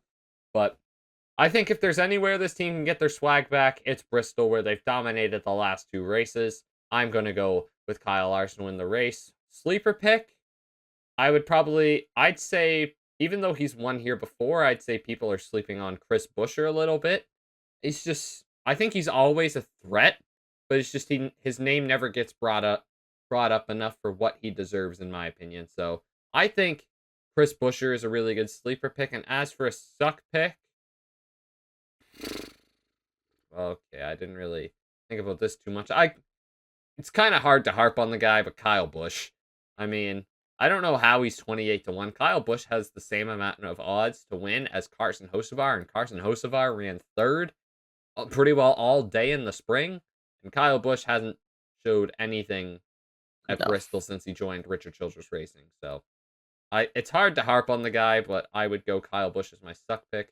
And yeah, I go Larson for the win, Buescher as my sleeper, and Kyle Busch as the suck pick. Yeah, I like all those NASCAR picks, man. I really do. I take a quick minute. Be remiss if I didn't. I didn't know if I was going to do it or not, but I'm just going to shout out a couple events happening around, big events around up here. The Star Classic, right? If you guys got Racing America, I think it's on Racing America. Go watch that. If you got Flow Racing, watch the Stafford Speedway TC13. ACT, Late Models, American Canadian Tour. It's going to be at the White Mountain Motorsports Park, one of the most beautiful racetracks around. For 200 lap race, their classic this summer, the Midsummer Classic, was a phenomenal race. I won't be at any of those races. I gotta work, but yeah, just a quick shout out to local racing. I wasn't sure if I was going to do it or not, but that will be a segment at some point, and our friend Jimmy will be on once we start doing that regularly. I think that's it for NASCAR. Yeah, for NASCAR, I'd say that's a wrap. I mean, we pretty well... Not much else. Yeah, not much else. I mean, we could have recap Gateway a little better, but all in all, I mean, people get the gist. There wasn't much, though. Not much happened to Gateway, to be honest. I mean, Denny Hamlin had a Denny Hamlin day. Yeah. Josh Berry got cleaned out by... Yeah, Elliott sent it back in from like 4 or 5 car lengths deep. It was just unnecessary. Briefly touch on Kyle Larson, right? That was unacceptable. That's just stupid. That's just stupid. That's just unacceptable for someone of his caliber, allegedly. Yeah, we had this You can't. conversation over text. If Carson Hocevar does that, everybody's losing their mind. Yeah. You also can't sit here and say you're the greatest driver in the world and then do stuff like that. So yeah. Pretty much. I that was about all that happened. I mean, it was a fairly standard race. Pretty boring next gen car can't pass. Yeah, I on my post race scale, I gave it a 70%. I think it's more of a 65 or a 60 looking back at it. But all in all, Yeah. I don't. Yeah. We know what the next gen's going to give us on a track like that, and I mean, it's hard to pass when guys are shifting through the corners. So Yeah. it is what it So is. I guess now we move on to A little bit of formulas. the open wheels. Yeah, so I got podium odds, right? You can scroll to this section too, Skylar. My podium odds: Oscar Piastri, Max Verstappen, Charles Leclerc, Lando Norris, and George Russell, I think are all going to be the guys competing for the podium. I think that is your top 5 at the end of the race at the very least. Now, this track fits Max Verstappen immensely. Yeah, I was amazed that Max put it on pole, to be honest. I want to know what you feel about this. Max Verstappen, better or worse? 3. Better. In Baku, In my opinion. Baku, yes. I was gonna say Baku isn't till next weekend. Like F1's got Correct. a week off. Correct. On a straight track like that, I don't hate it. Yeah. Yeah, we'll wait till next week. Yeah, you're right. Yeah, We'll just keep recapping this. I didn't get to see much about it. I'll pull up the results here real quick. Max Verstappen's going to keep doing Max Verstappen things. Lando Norris, Oscar Piastri. Yeah, we can get into that. Team orders suck immensely. Oscar Lando's girlfriend has just broken up with him. We want you to break up with your girlfriend as well, so it can be even between the two teams. Yeah, no, it's getting old. McLaren's getting old.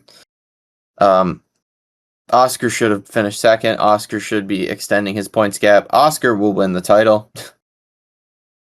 Yeah, Oscar's going to Charles Leclerc. Charles Leclerc has taken his depression meds.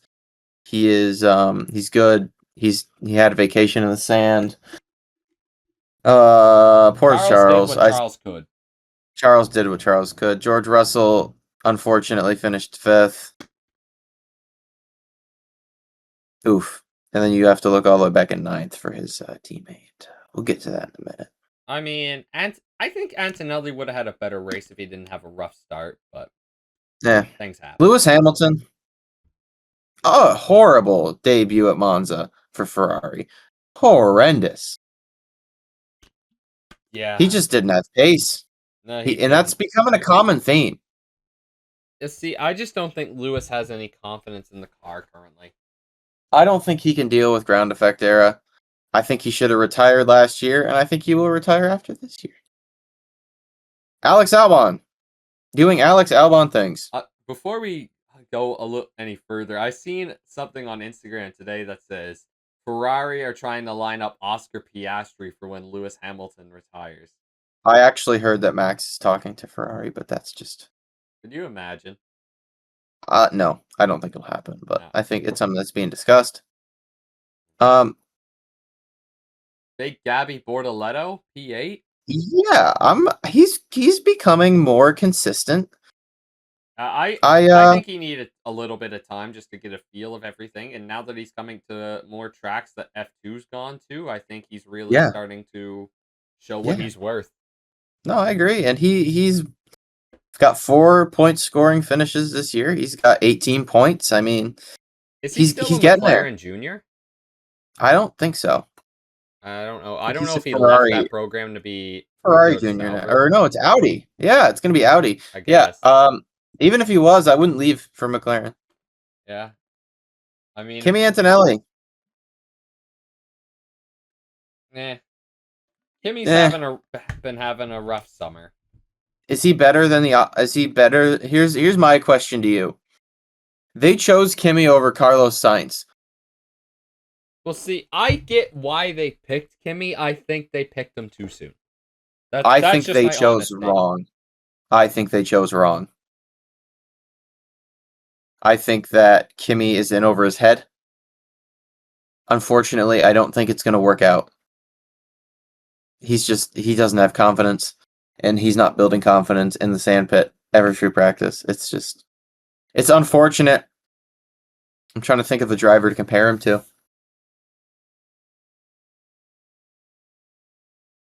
Who did we see come in and out of Formula One really quick, go right to a top team and fail? You could honestly make that argument of like Kevin Magnussen because he started at McLaren. No, but you see, Kevin. Yeah, actually, you know what? Yeah, he's like Kevin. But it sucks, man. He seems like a decent kid, but I just don't see it. I thought maybe at the beginning of the year to get a podium. I don't see him getting close to the podium, realistically. He might end up fourth, but it will be by like 10 seconds back, 20 seconds back. And then Isaac Hadjar to round it out.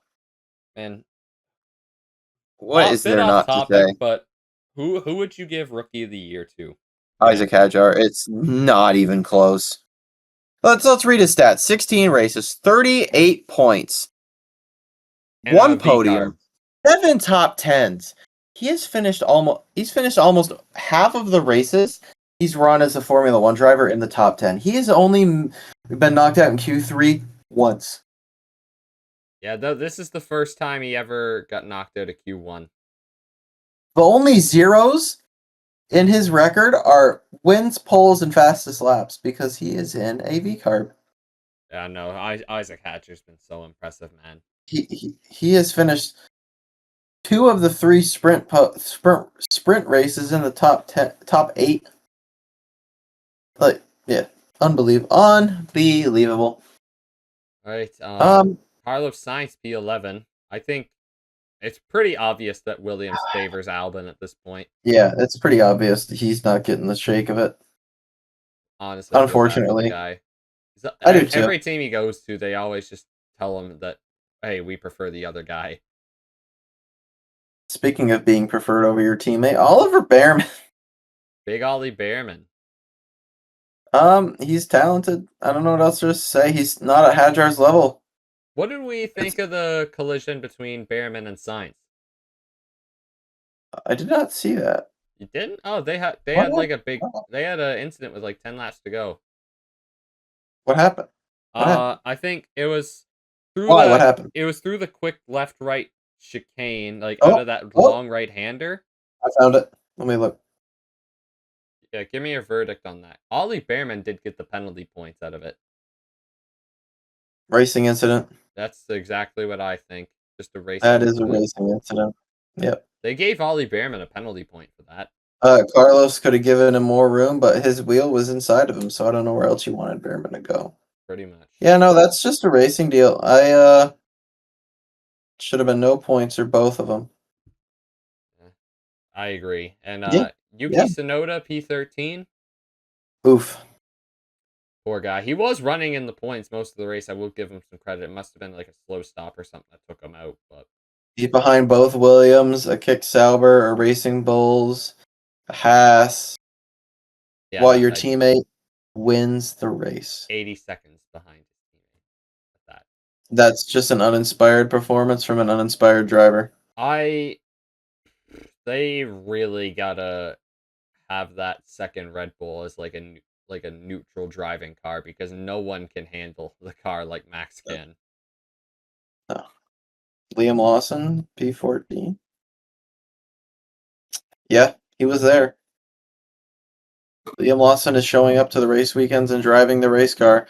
He's getting outshone by his Red Bull teammate Max Verstappen and his actual V-carb teammate.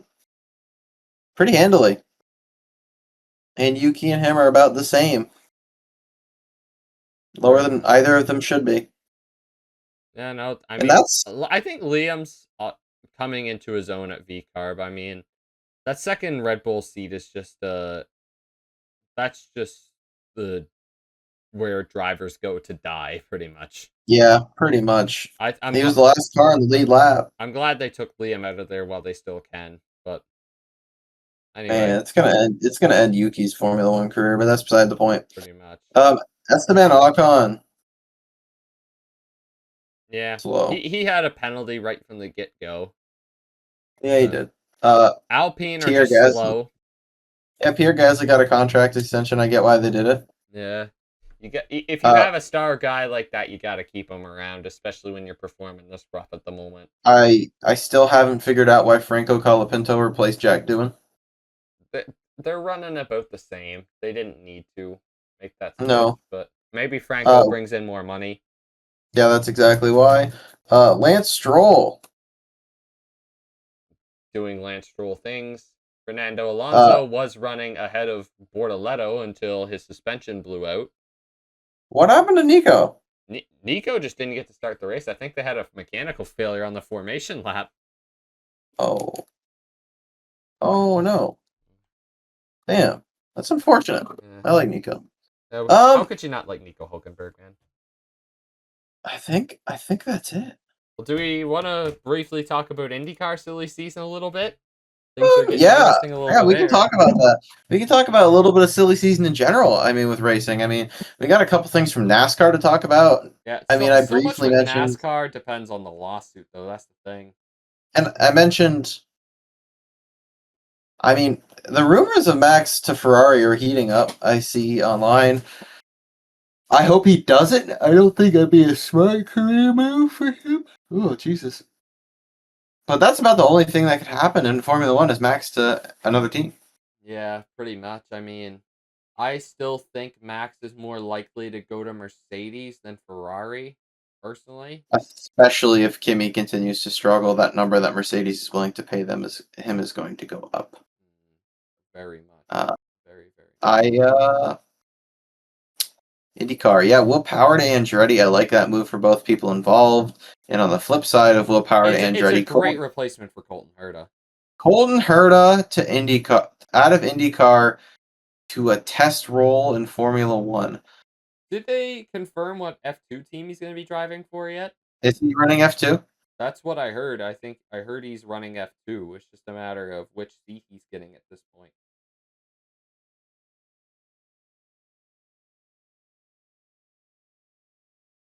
I don't want to be too negative of Colton Herta, Yeah. but I'm going to be negative of Colton Herta. When your teammate is the only person to win a race the first 9 races of the year beside Alex Palou, and you can only win once, you shouldn't be in the conversation for a Formula One seat. Why is he getting the chance over Alex Palou?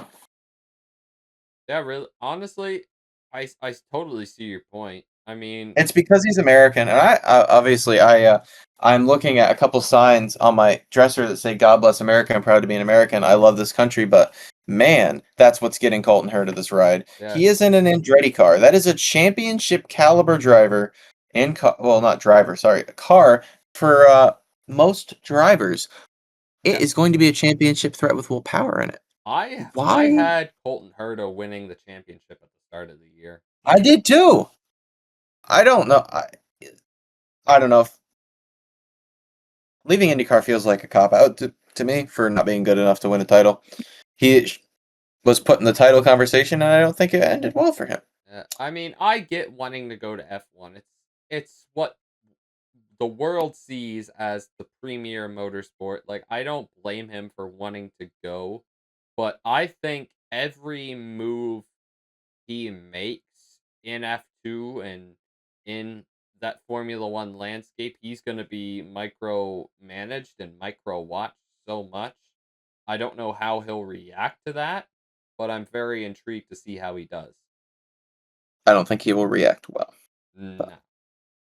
uh, I think people are going to be on his back a lot, especially with him being the guy coming over from IndyCar and stuff. And yeah. Formula One just loves to give IndyCar a really bad rep for some reason. So I don't know. Um, I'm intrigued to see what happens with Colton Herta in Formula Two because I don't know how F2 gives more super license points than IndyCar, but that's beyond me. yeah. What else?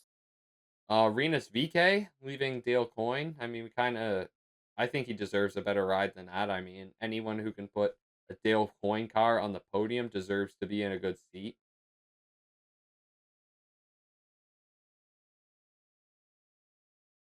Yeah. I mean, other than that, I don't know where Renus could go. I think, I mean, he's not going back to Ed Carpenter because, I mean, why would he? And their seats are full. Maybe uh maybe Ray Hall. Yeah. I wouldn't hate that. Take Devlin's seat. I don't mind that at all. I think Graham No. Rahal, Renus VK, and oh, what's his face? Oh, who's in the 45? Louis Foster. I don't think that's a bad lineup. No. Um, I mean, maybe Hunkos, but I mean, if you're Hunkos, why would you switch up? Connor Daly's been doing the job, and he's bringing in more funding by the day. I mean, obviously, big Connor Daly, big Connor Daly guy here, but I I would love to see him return to Hunkos next season. I mean, we know Stingray's got the Bucks, so he's not gonna be heading anywhere unless another team leaves. Maybe Foyt if Malukas does eventually sign for Penske. Yeah. I wouldn't hate that move. Renus and Santino in the same team. I think that's a pretty solid lineup. I agree. But yeah, no, time will tell to see where IndyCar's silly season shakes out. But anything else we want to talk about tonight?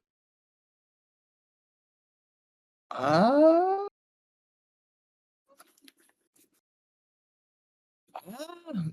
I don't think there's. I mean, there's not much to talk about in NASCAR silly season. Obviously, you said there's the lawsuit, but other than that, I think. Yeah, we'll talk about more of that. I mean, everybody's tired of NASCAR at this point with injunctions here, injunctions there. Will they get this? Will they get that? Yeah. No, I agree. I mean, the I texts that got leaked out were spicy. yeah. I think. I think that's all we got. I gotta go get some stuff together for our camping trip to the New Hampshire Motor Speedway. Yeah, you guys are going to be in Loudon next week. Make sure to find your host of the Touchdowns and Track Limits podcast. What do you think? I mean, we haven't talked about it yet, but should we do a live show? I think that'd be pretty cool. Potentially. I mean, We'll see. the We'll see Loudon what it's internet like. is not the greatest, so time No, will tell. I won't have service there, and plus, I Wednesday's gonna be rough. We're gonna have to get everything set up. We're gonna get going, and maybe maybe at the football game later this year. Probably not this. Yeah, I But mean, maybe what we'll do is we'll rip back to my wherever I'll be staying and uh while watch the race and shoot it out while that's going on. yeah, Time will we tell. will. We'll see.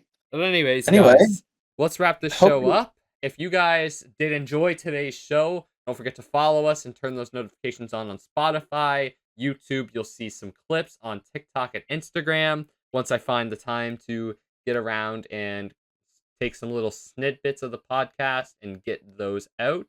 And yeah, follow us on all the platforms like I mentioned before. If you're watching on YouTube, don't forget to like, comment, share, and subscribe. Follow both of us on social media. Links will be below as well. And until next time, yo later. We will see you Later. this time next week, and we'll be recapping NFL Week 2. We'll be previewing NASCAR in New Hampshire to start the round of 12.